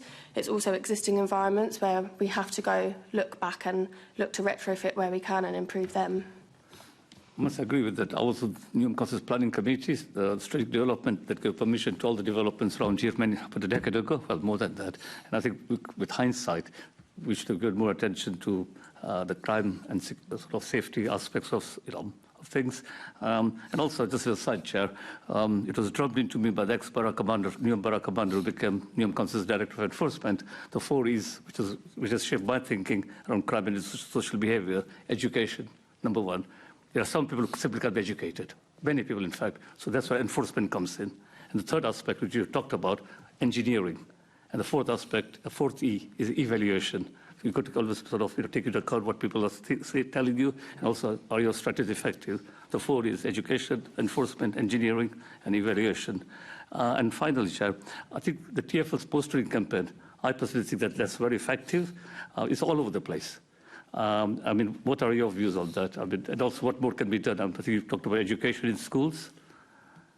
Yeah, I can speak to that kind of broader piece around more education in schools, for example. But for example, we know that bystander intervention can reduce a participant's involvement in sexual assault by 14%. So that's a piece of research that came from the Youth Endowment Fund. And bystander intervention is quite often one of the first ports of call when we think about how we can tackle sexual harassment or any form of harassment in public spaces. So there's kind of classic 5 Ds of a bystander intervention that you might have seen from places like the Susie Lampley Trust. That being said, there is a broader kind of perspective on what this education could look like, which is what I've kind of noted in the Welsh Government perspective, which is this more gender transformative approach, which is this idea that actually there are broader conversations that need to be had around the reasons why people might sexually harass somebody and also people's experiences of sexual harassment. So actually building the knowledge of what is sexual harassment, building empathy for those people who've experienced it, and then also helping them to then create an actionable response to that. And a lot of that knowledge building is also knowledge building on things like gender stereotypes, gendered attitudes, and how those then are kind of like translated into people's experiences of sexual harassment, which the Welsh Government kind of have built into their prevention programmes.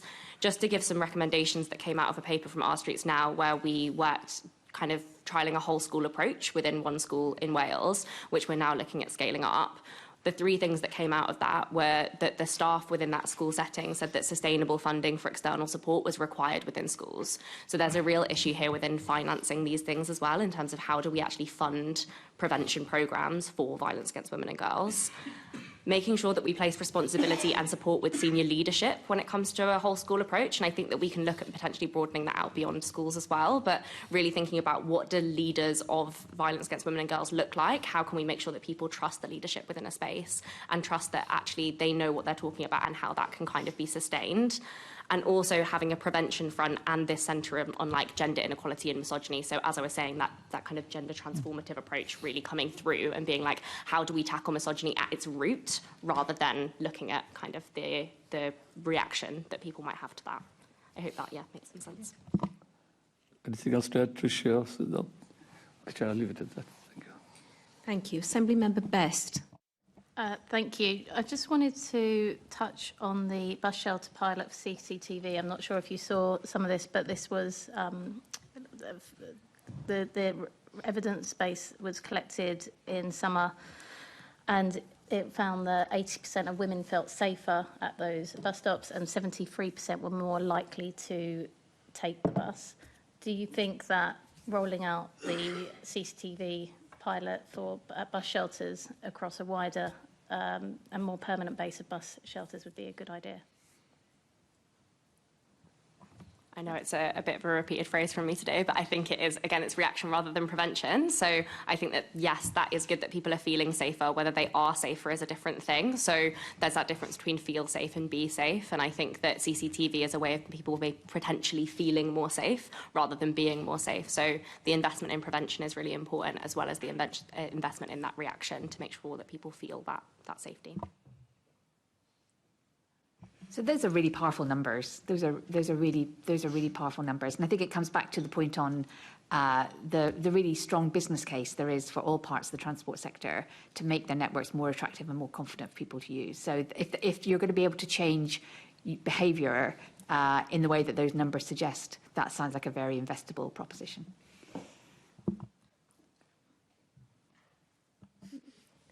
It is helpful if you agree, because then it's more evidence. So I was just going to say great points. Nothing else to add other than, you've got really good data there, and that's what we need more of to build the business case for what we're trying to do. Yeah, because obviously it's a secondary point, but clearly it would pay for itself if 73% of people are more likely to actually get the bus.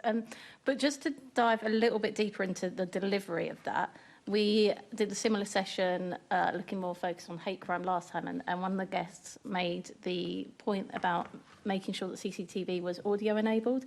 And obviously at busy times that's not going to be helpful often, but late at night that might actually be really helpful, because a lot of these stuffs are things that are said, what would you think about those being audio, having the audio ability, and also what would you think about live facial recognition as well across the TfL network? Just in regards to the first point, Transport for West Midlands, they have sort of help points at stations which are new, and you can kind of press a button if something's happening, and it actually physically records camera but also audibly. So again, not prevention per se, but good for data and evidence gathering. In terms of AI, I think that's tricky. Definitely not my expertise, but AI comes with lots of different challenges. Yeah, I'm sorry to contribute to what's going to sound like a group swerve, but we haven't done any work on, I mean, live facial recognition is obviously a complex and sensitive subject. We've not done any particular work on it. It would come back to the general point about understanding what it is that you're trying to achieve and testing and evidencing whether that would actually help you achieve it or not. And I think the same thing, I think it's great to see different parts of the country innovating on different ways of designing contact points, and we need to learn from each other about whether that's really improving the customer experience or not. Yeah, I don't have a huge amount to add other than the fact that the piece around artificial intelligence and live facial recognition, I think that there is an evidence base that's being built by a lot of incredible gender equality activists at the moment in terms of the gendered and racialised and kind of like perspectives on artificial intelligence, and that probably needs to be considered in terms of its use. Thanks. And moving on to, obviously there's a number of campaigns that TfL and the police have around protecting passenger behaviour. Are there any campaigns or work that you would point to and say that was a really good piece of work, and other bits of work that you would say that should have been better? Just to that point, I've not seen any publicly available data on monitoring and evaluation. So to say whether these interventions have been successful or not, I've unfortunately have absolutely no idea into that, which is one of the biggest gaps that we're seeing, is how are you actually developing these campaigns, and we need transparency around that, who you're engaging with, what are the outcomes, and actually doing annual reviews of that and adapting if necessary. Yeah, thanks. That's a good point, Tricia. So we did have recommendations on campaign design in our research report from Travel Watch, and we did identify some of the issues that we were talking about before the break around campaigns not always landing with younger women, disabled women. So we were recommending that campaign design is really thoroughly tested against all the intended audiences. So I very much agree with Susan. There is a little bit of a data gap on some of this, but there is some suggestion that not every campaign is landing with absolutely everybody it needs to. Thanks. Is there any specific examples, or is that just... There's one that I'm aware of, which was I think it was the GLA one, which was Ramesh, the comedian, and it was like, oh, mate, and it was about calling out guys on their behaviour. It received quite a lot of backlash, mostly from women, which I thought was really interesting, but speaking to my guy friends, actually said, you know, like sometimes it is how you call out your mate, and I think that was quite an interesting point, that the people critiquing the campaign, rightly or wrongly, were perhaps not the target audience, which I found quite interesting. Yeah, I would just add to that in terms of like campaigns that have been successful. That Say Mate campaign, I think is mentioned in a recent White Ribbon report, actually, and I've got something here that says the campaign video was viewed more than 15 million times, and 85% of men who engaged in the campaign said they would call out misogynistic behaviour if they saw it. So in that sense, that feels like a success, but I completely agree with that. There is a lack of data more broadly to be able to like compare that to and see what that looks like. I would also refer to the Sound campaign again, which is a Welsh Government campaign, which is specifically targeting men and boys and is looking at this kind of gender transformative approach rather than the active bystander approach. So where Say Mate is more of an active bystander approach, the Sound campaign looks at that gender transformative lens. And can I just reflect that I think 85% is a big number, but it does also beg the question of what are the characteristics of the 15%, and is there something about the 15% that if you knew more about what it was that meant they weren't responding to that kind of campaigning, you would be able to think about what other interventions you could design to make it less likely that they would behave that way. So I think the 85% is really, really impressive, but it's also the starting point for the conversation. So if I could summarize, so the MAKE campaign you're saying has some powerful statistics behind it from White Ribbon and anecdotally, but we haven't captured why that was a success, and we don't reflect that across other campaigns to do that evaluation of what works and what doesn't. I think this is one of the issues with some of the kind of broader prevention work that we talk about, right, is that we don't necessarily know where the behaviour change comes from all the time. So I also think it's that piece around active bystander intervention, so which is what the Say MAKE campaign is based in. As I said, like that 14% of people, kind of the reduction being 14% of people engaging in sexual assault, that is kind of why people do active bystander training. That's why they use it as the basis of those campaigns. That doesn't necessarily mean it's the broadest data set to say that is going to be the most effective thing. Does that make sense? Staying on the active bystander bit, obviously recently TfL launched free active bystander training. Do you have any thoughts on that, whether it was good or well delivered or well designed? I haven't gone on it myself, I wouldn't know, and I don't want to comment on something where I don't have the information. So anybody else? So the campaign, I think we really, as Travelwatch, we really welcomed the campaign. I think it's probably because it's only just been launched. We'll be looking with great interest to see whether the evaluation shows that it's met its objectives. There's been a little bit of anecdotal feedback, and we thought we were at the launch event, and there was just a little suggestion at that where there was some of the audience at the launch event were not completely confident that they would feel confident to act in the ways that the campaign is describing for some of the reasons that we were talking about earlier. But it's I think we were happy to be involved in the process, and from our perspective, it's a well-evidenced campaign, and we'll be interested to see the evaluation results. Thanks. Did you want to say anything, Susan, on that? I was just going to say I also haven't looked at the training either, so I will go away and do that. Okay. Because when we were speaking to our first panel, focused more, like I said, on hate crime, they were saying that they would have welcomed a bit more of co-production and being involved in that. Is that something that, particularly Charlie, from your group, you'd welcome? Yeah, I think that co-production can look like lots of different things as well. So like there's lots of different ways of being able to engage people in that process. But I think meaningful co-production and making sure that people really feel involved in the process and understand kind of where that's going and kind of are represented as well in those campaigns is really, really important. There's a really great campaign, this is looking like globally rather than anything else, called She's Not Your Rehab, which is a New Zealand-based campaign that started doing a lot of work with Beyond Equality in London, which is a men and boys organisation, which again is a really good example of like how that kind of like co-production and can look basically from a campaign perspective as well. Thanks. And Charlie, thinking about the role of education, do you know much about the Project Guardian work? Oh, okay. Well, then, just more generally, could you talk to how education could play a role? And the Project Guardian, by the way, is the TfL. Since 2013, TfL has been offering a workshop to Year 9 groups on basically education around sexual harassment and what they should do on public transport in London. But you might want to speak more widely. Can I ask if that's through a bystander intervention lens?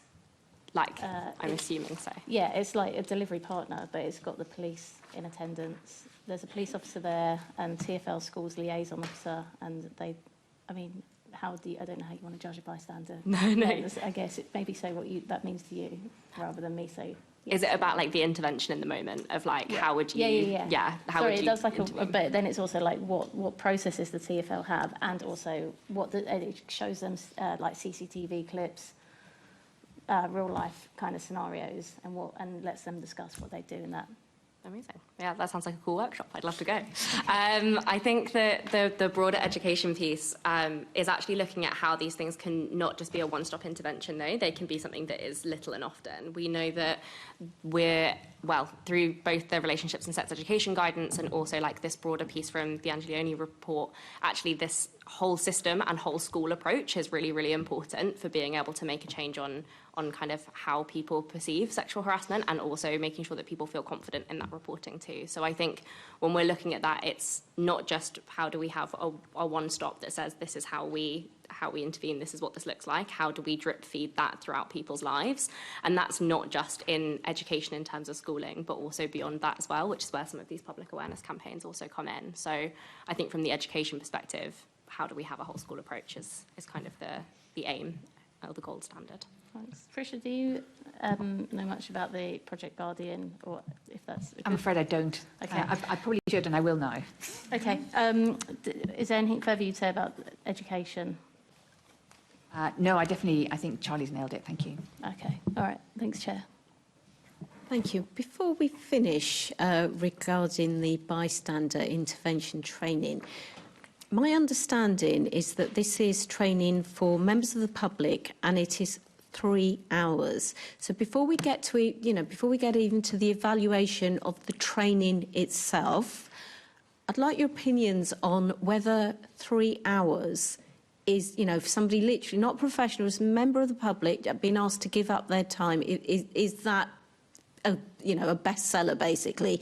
But personally, I've found the posters where they give you, a couple of bullet points on what to do. For example, if you see something and somebody's being targeted, go to the target and intervene by asking what the time is, asking whether they know where the next stop is.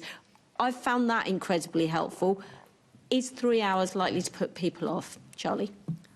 I'm gonna use Trisha's favourite line today, which is around evidence base. Actually, there's a piece of research I can send it after this, because I don't want to get it wrong, which is around bystander intervention and how bad bystander intervention can be as problematic, basically, as no bystander intervention training. So actually, what do we want? Do we want people to have a successful piece of bystander intervention training that could be 3 hours long, that means that they're really confident in doing that, or potentially no bystander intervention training, and then that would be as good as bad bystander intervention training? Does that? Yeah, hopefully that checks.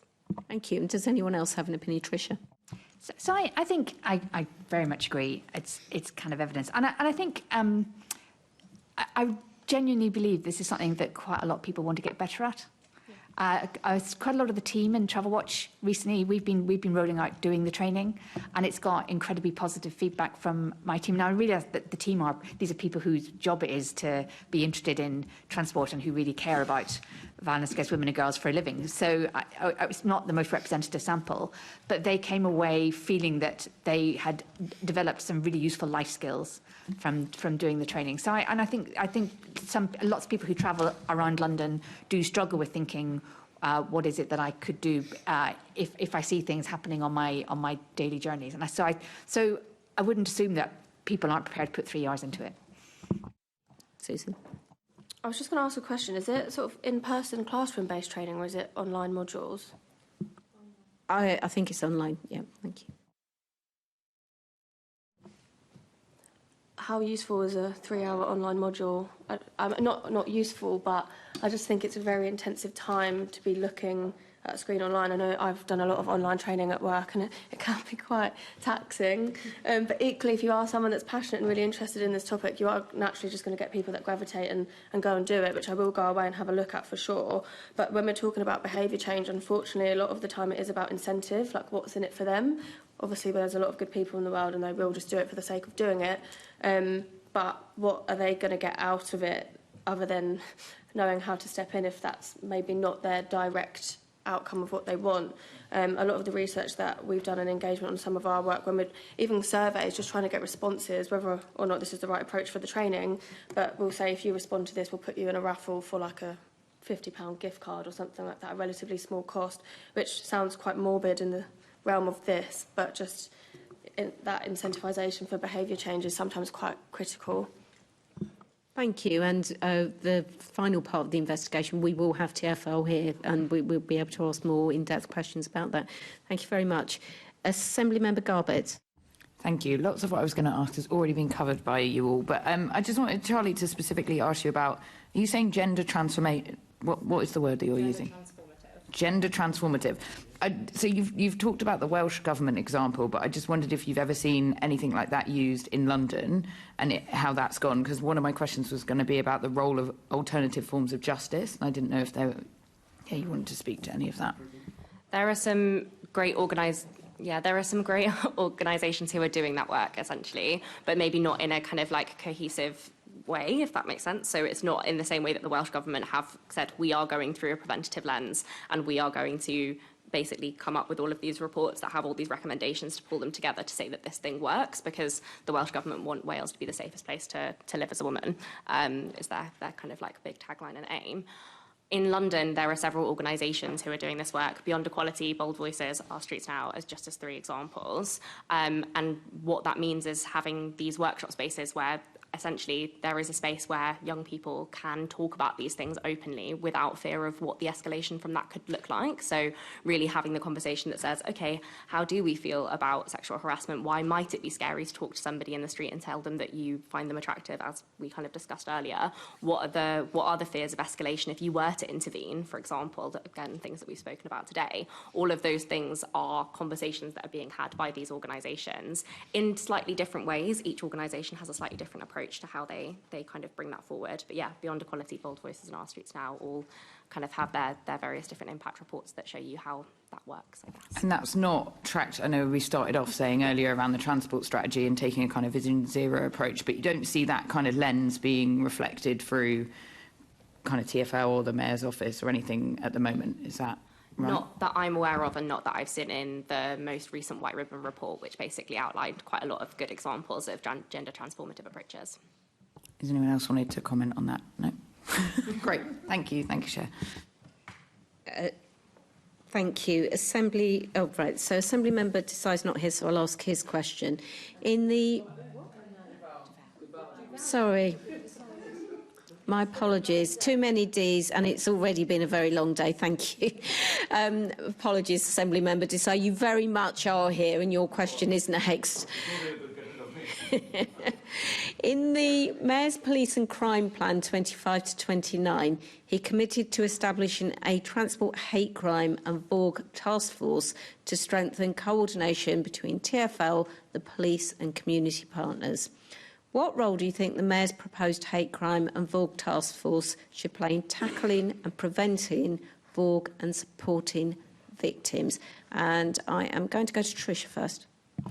Thanks very much, Chair. I mean, I have talked a bit about the task force already, just to say again how pleased we are in Travel Watch to be part of that work. And definitely, if there's a theme that's come through our conversation this morning, our evidence this morning, it's the risks around fragmentation and people not collaborating properly with each other, and the need for a more joined-up approach across different police forces, but also across different geographies in London. So a London-wide task force is a really good way of dealing with that. The 4 success factors that I set out earlier, the one on data, the one on physical environment, the one on reporting, and the one on hearing from lived experience, those are the things that we'll be holding the task force to account for, but we're really happy to be part of its work. Thank you. Charlie? Yeah, I would speak to the, well, exactly as you said, I love it. But also, like, embedding this throughout, basically, I think is the really important work of the task force. I think quite often when we think about how we can tackle violence against women and girls, for example, it's like, how do we have a violence against women and girls ambassador in a space, rather than how do we embed this across an entire community to make sure that actually we're all working together and tackling this thing in small ways consistently. And I think that the lived experience piece is really, really important. I was saying to Susan in the break, actually, around how we have a massive testimony pool as Our Streets Now. We started off as an organisation that collected testimonies across the UK, and those testimonies are the bedrock of what we do, and listening to the lived experience of survivors is really, really important to us, our work, and then how that's translated.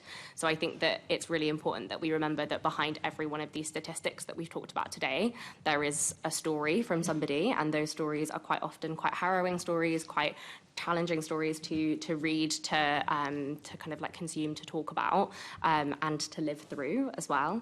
And quite often it's not an individual who's experiencing this thing one time, it's an individual who's experiencing these things consistently over their life. So yeah, that's what I would say. Thank you. Susan? Just a final point is just, and this may have already been done, but just making sure the task force have really clear objectives and a vision of what they're trying to achieve, and making sure that they're going back to that and having something to measure against, I think is really key, having that clear structure, timescales and objectives.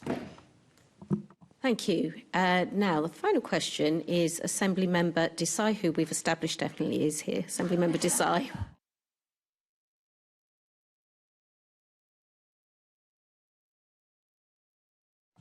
But I'll raise the point now. I should have raised it earlier, Chair, but apologies. So I'm glad that Assembly Best raised the issue of CCTV and facial recognition, which I support, properly regulated, of course. But my question is on the human side of things, and that's about staffing levels at stations, particularly stations in outer London. And I know sometimes it's seen as a trade union issue, but for me it's common sense that, to have a physical presence at so many of our stations.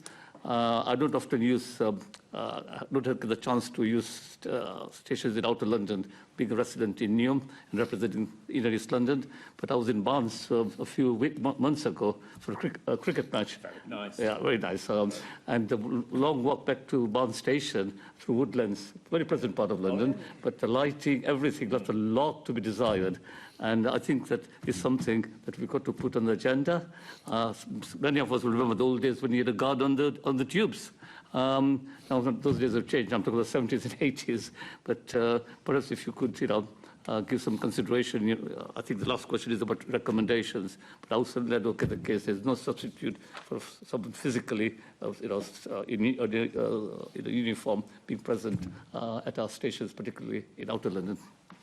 I couldn't agree more. I think staffing's very key, just having someone to go to if you need help. And I think that ripples down to, that's not just helping women and girls, even people, well, all people, but particularly people with access needs as well. Time and time again, we see people in wheelchairs being stuck in stations, for example, and there's no staff around to help them. So when we are looking at these interventions, whilst our primary focus is women and girls, and that's what we're discussing today, there are other people that benefit from these.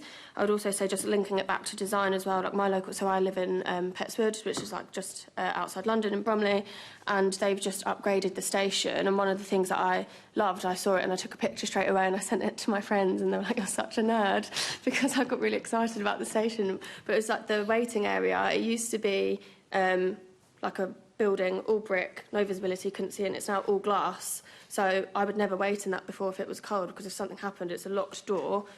Anyone could be in there, someone could block the door and no one would know. It's now all glass, you can see in, you can see out, and it's just a really simple design tweak that can have a really big impact.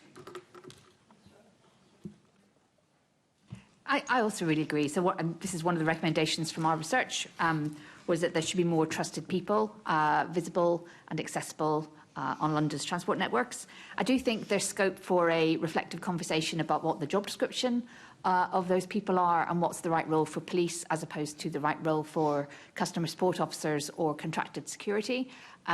Police officers are a very, very expensive way of providing protective security, and it's probably not the best use of policing as a resource to kind of offer a visibility service. But the principle that people will feel comfortable travelling on the networks if there's a human being around that they feel they can trust is definitely a really strong one. I would just, again, add that this is another reaction rather than prevention kind of method. And I think that the really important part of that also comes back to that empathy and response. So beyond there being staff members that are there, making sure that they are people who are prepared to be able to hold those disclosures or intervene in those moments as well. In terms of the wider piece that is around recommendations within any of these discussions, as you have mentioned so many times, making sure that there's a strong evidence base, and within that, making sure that there is lived experience and co-production kind of embedded throughout to make sure that we are having that whole system approach. Thank you very much. Assembly Member Lord Bailey, did you want to ask a question? I just want to say two things to Charlie. You keep using the word gender transformative, but that's a contested space. Do you think the Mayor or TfL should be funding those kind of things because they have people who may see things, they have to represent all of London, they'll have people who see things very, very differently, so therefore would have to think very carefully about funding it in that way. They're not a political organisation like the Welsh Government who could take that risk. And secondly, you keep referring to reactionary. Would you accept that two things. One, that TfL's role is to react, and part of reacting is taking action, so then becomes preventable. So if something's wrong and you don't react to it, you get no change. I'd just like to pose those two things to you. No, thank you so much. I think on it being contested, I think that there is a really important thing that comes back to this piece around evidence bases as well, which is what is going to work in terms of preventing violence against women and girls. And this is all coming from the most recent White Ribbon 2025 report. So I would encourage any Assembly members here to read that report and look at what that gender transformative lens looks like and what the recommendations come from that report specifically. But with all due respect, we are politicians. We are very used to reports. They are not the law. They are not... A report doesn't make something true. It just gives you someone's opinion, and that's the point I'm trying to make, isn't it? TfL are in a very sticky situation. They cannot be seen to be supporting someone's opinion one way or the other. They have to be down the line. So it'd be hard for them to fund the type of work you're speaking about, because I'm sitting there thinking, what even does that mean? In what wider conversation it's going to have? And this is someone who thinks we should be challenging some of these wider beliefs. That's why I say you have to take into account TfL's position before they sponsor something. Yeah, I think it's the indication, I guess, of why would somebody fund these different things is that actually the report is evidence-based, right? So you can look at that evidence and see whether or not that evidence is something that you think is founded, firstly, and kind of use your own critical lens within that. But a big part of the gender transformative lens is also allowing young people and all people to build that critical lens themselves. So actually what we're doing is trying to build young people's ability to be able to look at things critically and think, actually, what do I think? Why do I think it? And what is being fed to me both online and by my community and by my school and by wider governments to then look at those things in a critical way. That sounds incredibly ideological to me. That's okay. Yeah, no, it is, but I'm saying, I get that, but you then can't ask TfL to fund it, is my point. They can't get involved in that. That would be difficult for them, I imagine. I think Tricia wanted to come in. Can I also offer just a slightly alternative lens on I think it's a very important conversation. So the Mayor has set TfL some really demanding targets in the transport space to increase over a long term, a dramatic increase in the usage of TfL's networks. And to be successful in meeting that target, TfL will need to get more people with every characteristic onto its buses, onto its tubes, onto its DLR, onto all the services it runs. We said earlier on this conversation that the Angelini report yesterday had confirmed that 90% of young women had experienced a negative experienced some form of sexual harassment travelling on transport network, travelling in a public space, so it's not transport specific. There is such a powerful business case, a very powerful young person focused business case for tackling violence against women and girls on TfL's networks. It is hugely in TfL's interest to target young people, or else it's never going to meet its mayoral targets for getting more people onto its networks. I suppose what we're squabbling about is how you target. We can agree that you should, but how and what it becomes materially important. Thank you. Assembly Member Garbett. Thank you. Just finally, I know we've covered loads of ground this morning and this afternoon, but just if there was any, because obviously we're going to have TfL and some of the other bodies in front of us at our next meeting, so if there was, I know you will work with them, if there's anything you haven't said or you think should be a key kind of idea or recommendation that we could take forward as a group, just in the areas that we've discussed, just an opportunity to add anything final. I'm really happy to go first. So, we've talked, it's been a really powerful session, and we've talked about some very difficult, sensitive, complex issues, some of which will be really long-term change programmes. But I think I take away from this, don't let the challenges we've identified stand in the way of doing the stuff that can be done now. And I think the things that we've talked about this morning, which are most doable, are evidence-based behavioural change strategies, a clearer reporting route, and improvements to the physical environment. And those are all things I think that there's no reason not just to crack on and do those things. And just to add to that, I think the education and awareness point is absolutely critical, particularly being in the design space. I think TfL should invest in some training, and they have approaches like Healthy Streets and Active Travel Zone assessments, which they are in the process of updating, but putting new processes out there without that relevant training alongside it on what these nuanced issues mean is really, really key. I'd like to see a need for more inclusive engagement and what that looks like. Data collection, disaggregated data, monitoring and evaluation is key. And again, just kind of links back to the point from Lord Bailey around sort of reactionary. Again, linking with that Vision Zero response and why I like it so much is it's because it's that system approach. They look at design, they look at policy, they look at behaviour, but they also look at that post-collision response. So they're not looking at things in isolation, they're looking at the whole system, which I think is really key. You can't do one without the other. That's great, thank you. Yeah, I'm not going to add too much to that because I think you guys have both said all of the most amazing things. But yeah, I think that the really important thing there is the whole system approach that you just mentioned and how that's kind of integrated, obviously taking from the Angelini report in terms of like what prevention can look like and also more broadly, yeah, any of the recommendations there. That's really helpful, thank you. Back to you, Chair. Thank you very much. We've now come to the end of this part of the meeting, and I'd like to thank our guests for attending this. Very good session. Yes, we've come to the end. Did you not? Well, we've just covered that. I think everyone thought that you used that part of your questioning earlier, and that was when I called you. But thank you. So we've come to the end of the panel part of the meeting and this part of the meeting. I'd like to thank our guests for the brilliant answers to the questions that we have received from you and the information that that's given us for our investigation as well.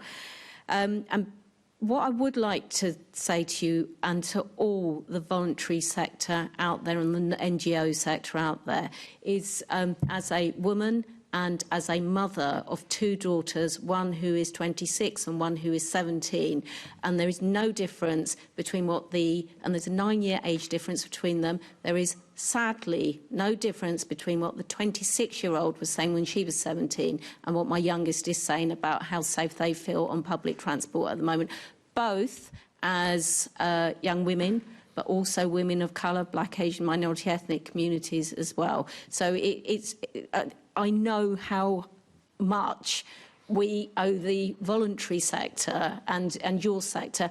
I should have said at the beginning we had invited both the Susie Lamplugh Trust and End Violence Against Women, both who were going to send representatives, but unfortunately had various issues that meant that they weren't able to attend at short notice. And Charlie, again, thank you so much for stepping in.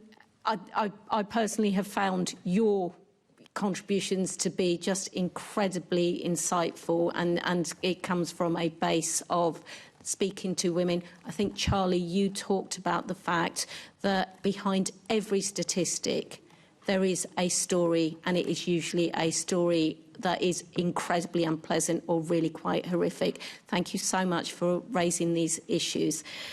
Can I ask the committee to note the report and this discussion? Can we also delegate authority to me as chair in consultation with party group lead members to agree any output arising from the meeting? Okay, I am going to call for a short adjournment, just a few minutes, because I've been handed some papers that I need to read before we go on to the next bit. I'd also like to say a proper goodbye, as I didn't get a chance to say a proper hello to our panel as well. So if we could adjourn in just a few minutes, thank you.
Thank you. Can I ask the committee to note its work programme? The date of the next meeting is scheduled to take place on Wednesday, 17th of December 2025 at 10 a.m. in the chamber at City Hall. Item 9, with regard to any other business that the Chair considers urgent, and I would like you all please to let me finish reading this before anyone says anything. In accordance with section 100B 4B of the Local Government Act 1972, I have agreed to admit one item of urgent business to the agenda in order to consider at the earliest opportunity summonsing the Mayor of London in his capacity as occupant of the Mayor's Office of Policing and Crime and the Deputy Mayor for Policing and Crime to attend a meeting of the committee and to consider summonsing the Metropolitan Police Services draft estate strategy and related documents which are understood to be in the possession of MOPAG. Can I ask the committee to agree to hold a meeting on Thursday, 18th December 2025 at 1 p.m. or the rise of the London Assembly Mayor's Question Time meeting, whichever is latest, principally to put questions to the Mayor of London as occupant of the Mayor's Office for Policing and Crime and the Deputy Mayor for Policing and Crime on the Metropolitan Police Services draft estates strategy, and B, under provisions of section 33(5) of the Police Reform and Social Responsibility Act 2011 to require the attendance of the Mayor of London, Sir Sadiq Khan, in his capacity as the occupant of the Mayor's Office for Policing and Crime, and Kaya Comer-Schwartz, Deputy Mayor for Policing and Crime, at the meeting of the Police and Crime Committee, which will take place on Thursday, 18th December 2025 at 1 p.m, or the rise of the London Assembly Mayor's Question Time meeting, whichever is latest, for which notice will be given in due course in accordance with Section 62 of the Greater London Authority Act 1999, as amended, as per Section 33(9) of the Police Reform and Social Responsibility Act 2011. To answer questions on why the Police and Crime Committee has been excluded from receiving a copy of the Metropolitan Police Services draft estate strategy or being provided with an opportunity to comment on its content as part of the committee's oversight and scrutiny role.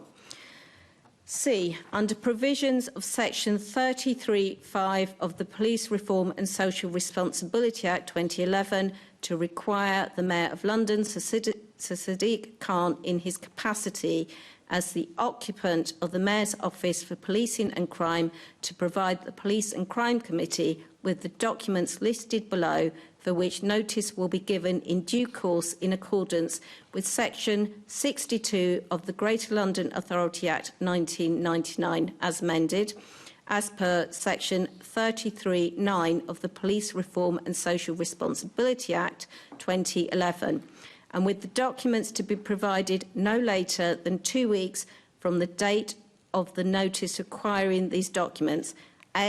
A copy of the Metropolitan Police Services draft estate strategy. B, additional documents associated with the draft estate strategy provided to the London Policing Board, including briefing documents and advice. And C, feedback provided by stakeholders on the draft estates strategy. Members, I have listened to the feeling of this committee in the discussions that we've had this morning. Is there anyone here who disagrees with this? In that case, we will hold an extraordinary meeting of the Police and Crime Committee where we have summoned both the Mayor of London, Sir Sadiq Khan, and the Deputy Mayor for Policing, Kaya Comer-Schwartz, on the 18th of December 2025 at 1 p.m. or at the rise of the London Assembly Mayor's Question Time meeting, whichever is the latest. Thank you very much.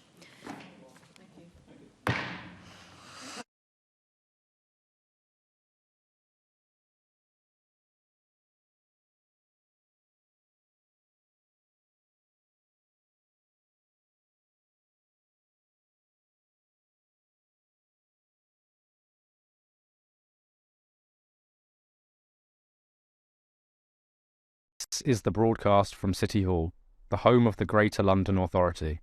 Please stand by. This is the broadcast from City Hall, the home of the Greater London Authority. Please stand by. This is the broadcast from City Hall, the home of the Greater London Authority. Please stand by. This is the broadcast from City Hall, the home of the Greater London Authority. Please stand by. This is the broadcast from City Hall, the home of the Greater London Authority. Please stand by. This is the broadcast from City Hall, the home of the Greater London Authority. Please stand by. This is the broadcast from City Hall, the home of the Greater London Authority. Please stand by. This is the broadcast from City Hall, the home of the Greater London Authority. Please stand by. This is the broadcast from City Hall, the home of the Greater London Authority. Please stand by. This is the broadcast from City Hall, the home of the Greater London Authority. Please stand by. This is the broadcast from City Hall, the home of the Greater London Authority. Please stand by. This is the broadcast from City Hall, the home of the Greater London Authority. Please stand by. This is the broadcast from City Hall, the home of the Greater London Authority. Please stand by. This is the broadcast from City Hall, the home of the Greater London Authority. Please stand by. This is the broadcast from City Hall, the home of the Greater London Authority. Please stand by. This is the broadcast from City Hall, the home of the Greater London Authority. Please stand by. This is the broadcast from City Hall, the home of the Greater London Authority. Please stand by. This is the broadcast from City Hall, the home of the Greater London Authority. Please stand by. This is the broadcast from City Hall, the home of the Greater London Authority. Please stand by. This is the broadcast from City Hall, the home of the Greater London Authority. Please stand by. This is the broadcast from City Hall, the home of the Greater London Authority. Please stand by. This is the broadcast from City Hall, the home of the Greater London Authority. Please stand by. This is the broadcast from City Hall, the home of the Greater London Authority. Please stand by. This is the broadcast from City Hall, the home of the Greater London Authority. Please stand by. This is the broadcast from City Hall, the home of the Greater London Authority. Please stand by. This is the broadcast from City Hall, the home of the Greater London Authority. Please stand by.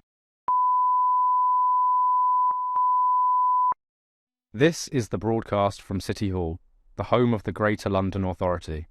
Please stand by. This is the broadcast from City Hall, the home of the Greater London Authority. Please stand by. This is the broadcast from City Hall, the home of the Greater London Authority. Please stand by. This is the broadcast from City Hall, the home of the Greater London Authority. Please stand by. This is the broadcast from City Hall, the home of the Greater London Authority. Please stand by. This is the broadcast from City Hall, the home of the Greater London Authority. Please stand by. This is the broadcast from City Hall, the home of the Greater London Authority. Please stand by. This is the broadcast from City Hall, the home of the Greater London Authority. Please stand by. This is the broadcast from City Hall, the home of the Greater London Authority. Please stand by.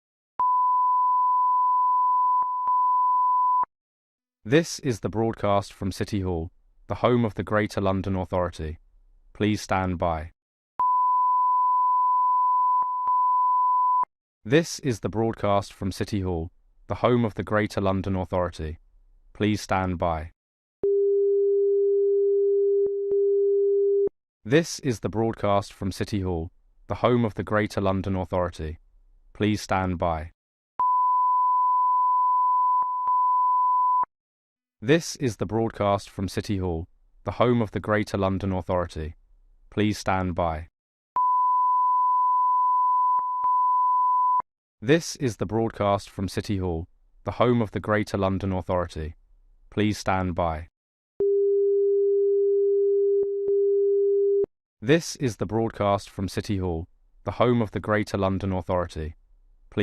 by. This is the broadcast from City Hall, the home of the Greater London Authority. Please stand by. This is the broadcast from City Hall, the home of the Greater London Authority. Please stand by. This is the broadcast from City Hall, the home of the Greater London Authority. Please stand by. This is the broadcast from City Hall, the home of the Greater London Authority. Please stand by.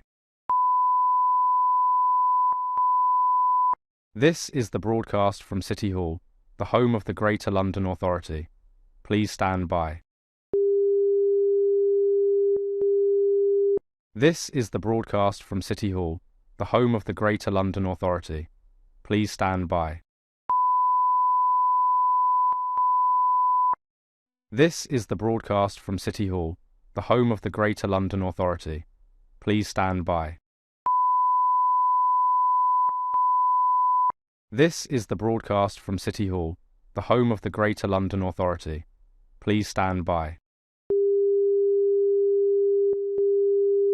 This is the broadcast from City Hall, the home of the Greater London Authority. Please stand by. This is the broadcast from City Hall, the home of the Greater London Authority. Please stand by. This is the broadcast from City Hall, the home of the Greater London Authority. Please stand by.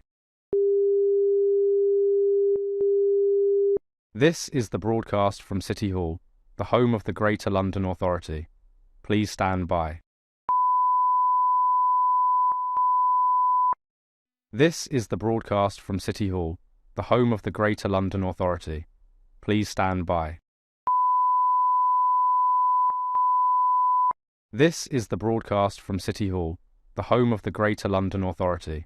Please stand by. This is the broadcast from City Hall, the home of the Greater London Authority. Please stand by. This is the broadcast from City Hall, the home of the Greater London Authority. Please stand by. This is the broadcast from City Hall, the home of the Greater London Authority. Please stand by. This is the broadcast from City Hall, the home of the Greater London Authority. Please stand by. This is the broadcast from City Hall, the home of the Greater London Authority. Please stand by. This is the broadcast from City Hall, the home of the Greater London Authority. Please stand by. This is the broadcast from City Hall, the home of the Greater London Authority. Please stand by. This is the broadcast from City Hall, the home of the Greater London Authority. Please stand by. This is the broadcast from City Hall, the home of the Greater London Authority. Please stand by. This is the broadcast from City Hall, the home of the Greater London Authority. Please stand by. This is the broadcast from City Hall, the home of the Greater London Authority. Please stand by.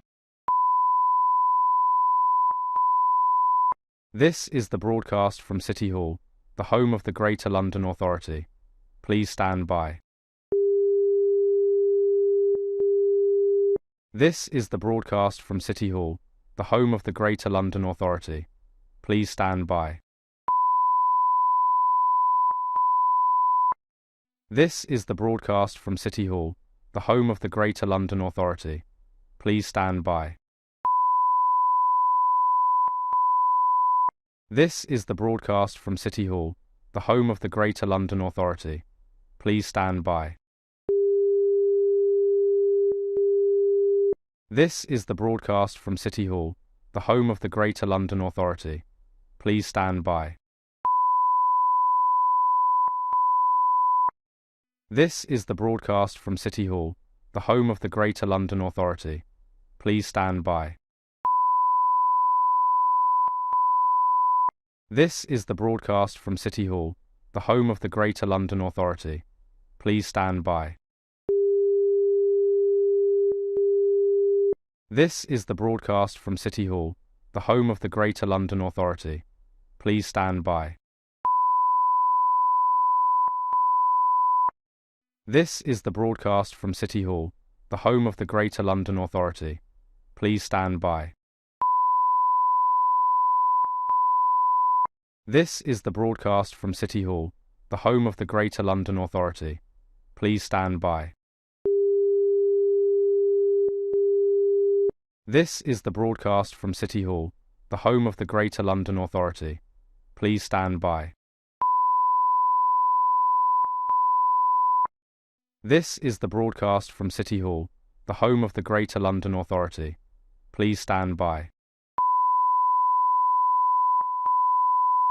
This is the broadcast from City Hall, the home of the Greater London Authority. Please stand by. This is the broadcast from City Hall, the home of the Greater London Authority.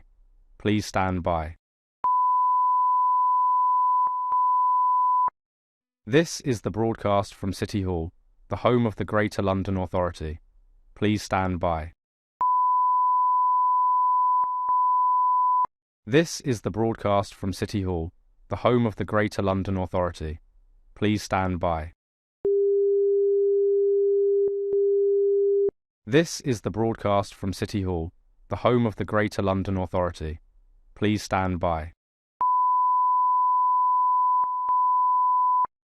This is the broadcast from City Hall, the home of the Greater London Authority.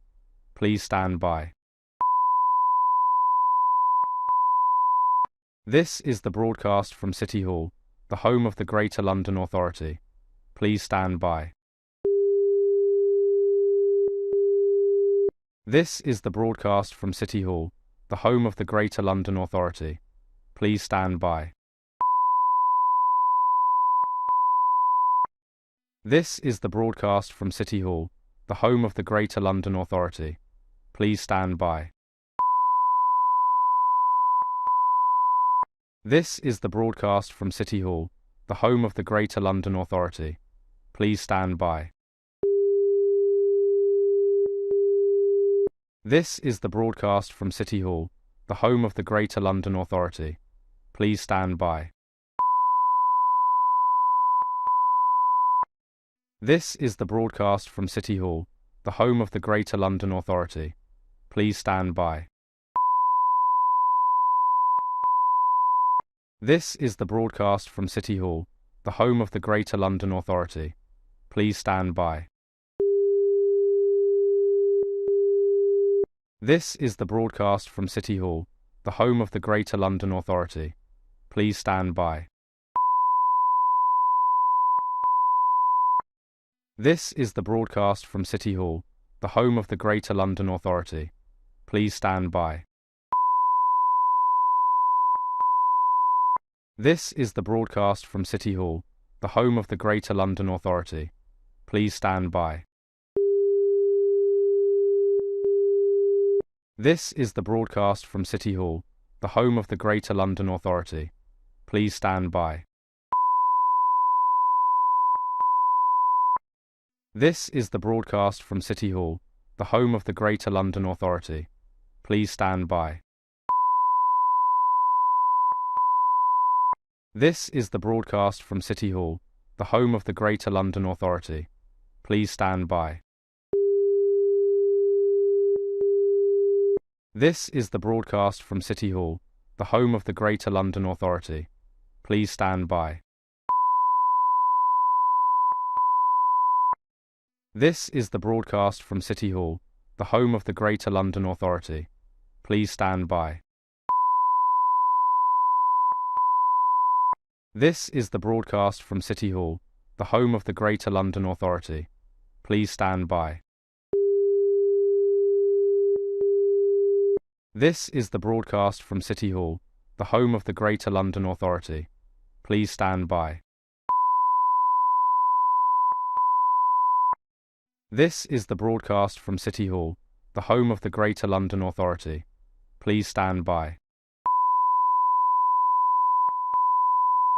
This is the broadcast from City Hall, the home of the Greater London Authority. Please stand by. This is the broadcast from City Hall, the home of the Greater London Authority. Please stand by. This is the broadcast from City Hall, the home of the Greater London Authority. Please stand by.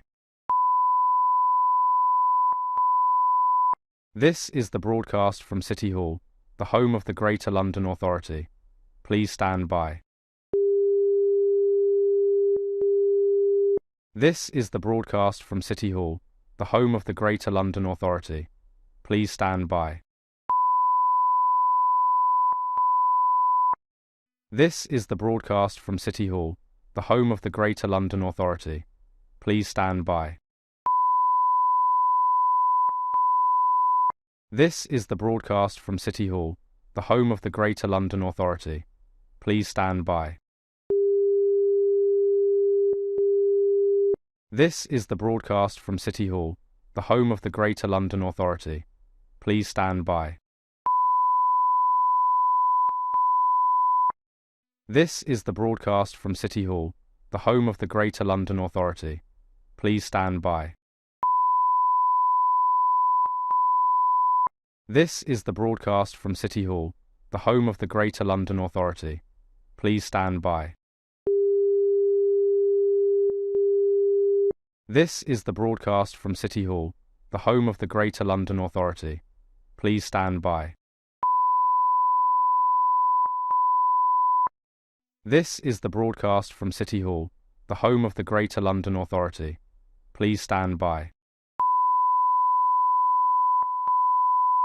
This is the broadcast from City Hall, the home of the Greater London Authority. Please stand by. This is the broadcast from City Hall, the home of the Greater London Authority. Please stand by. This is the broadcast from City Hall, the home of the Greater London Authority. Please stand by. This is the broadcast from City Hall, the home of the Greater London Authority. Please stand by. This is the broadcast from City Hall, the home of the Greater London Authority. Please stand by. This is the broadcast from City Hall, the home of the Greater London Authority. Please stand by. This is the broadcast from City Hall, the home of the Greater London Authority. Please stand by. This is the broadcast from City Hall, the home of the Greater London Authority. Please stand by. This is the broadcast from City Hall, the home of the Greater London Authority. Please stand by. This is the broadcast from City Hall, the home of the Greater London Authority. Please stand by.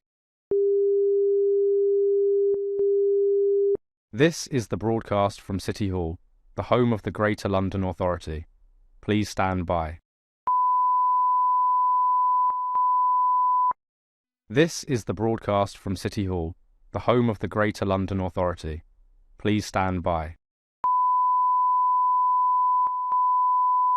This is the broadcast from City Hall, the home of the Greater London Authority. Please stand by. This is the broadcast from City Hall, the home of the Greater London Authority. Please stand by. This is the broadcast from City Hall, the home of the Greater London Authority. Please stand by. This is the broadcast from City Hall, the home of the Greater London Authority. Please stand by. This is the broadcast from City Hall, the home of the Greater London Authority. Please stand by. This is the broadcast from City Hall, the home of the Greater London Authority. Please stand by. This is the broadcast from City Hall, the home of the Greater London Authority. Please stand by. This is the broadcast from City Hall, the home of the Greater London Authority. Please stand by. This is the broadcast from City Hall, the home of the Greater London Authority. Please stand by. This is the broadcast from City Hall, the home of the Greater London Authority. Please stand by. This is the broadcast from City Hall, the home of the Greater London Authority. Please stand by. This is the broadcast from City Hall, the home of the Greater London Authority. Please stand by.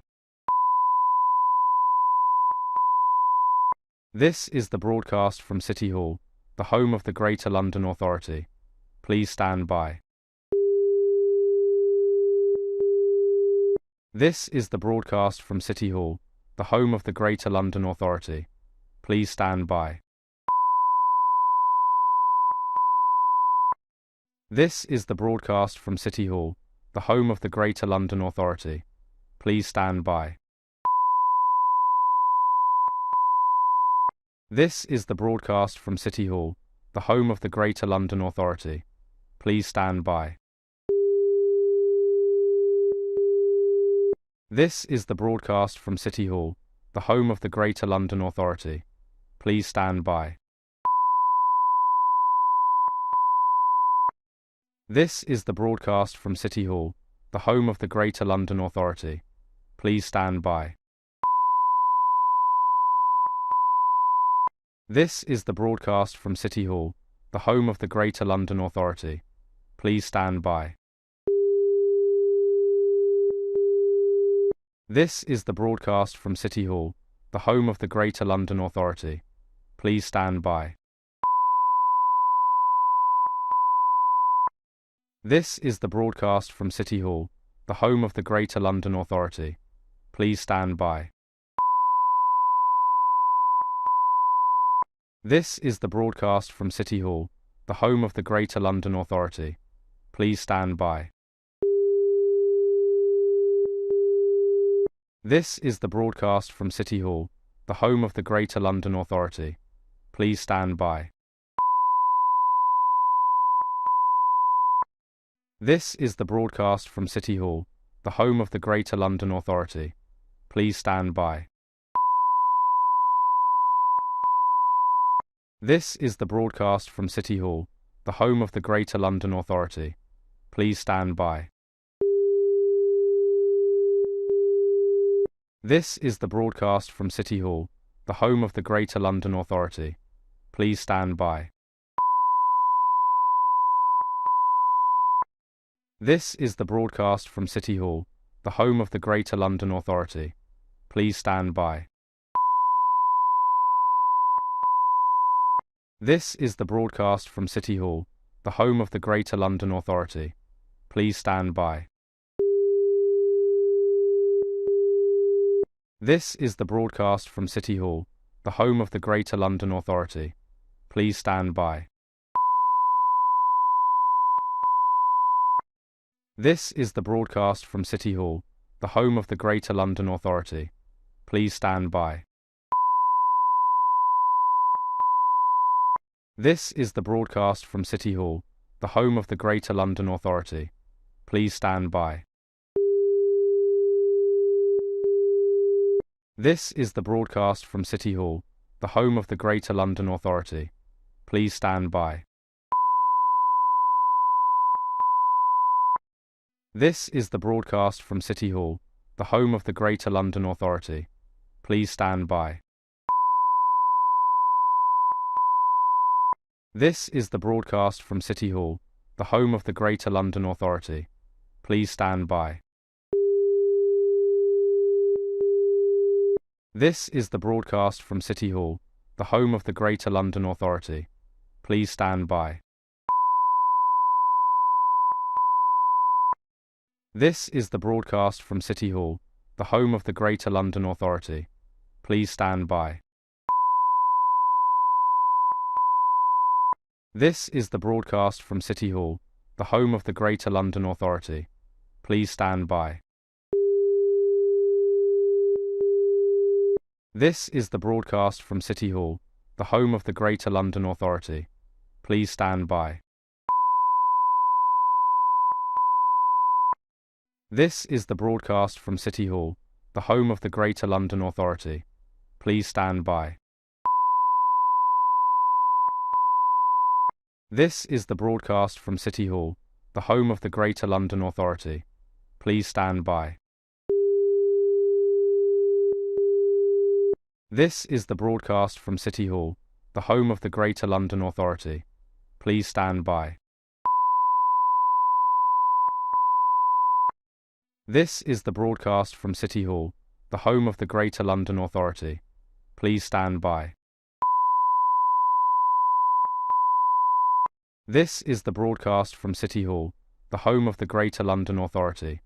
Please stand by. This is the broadcast from City Hall, the home of the Greater London Authority.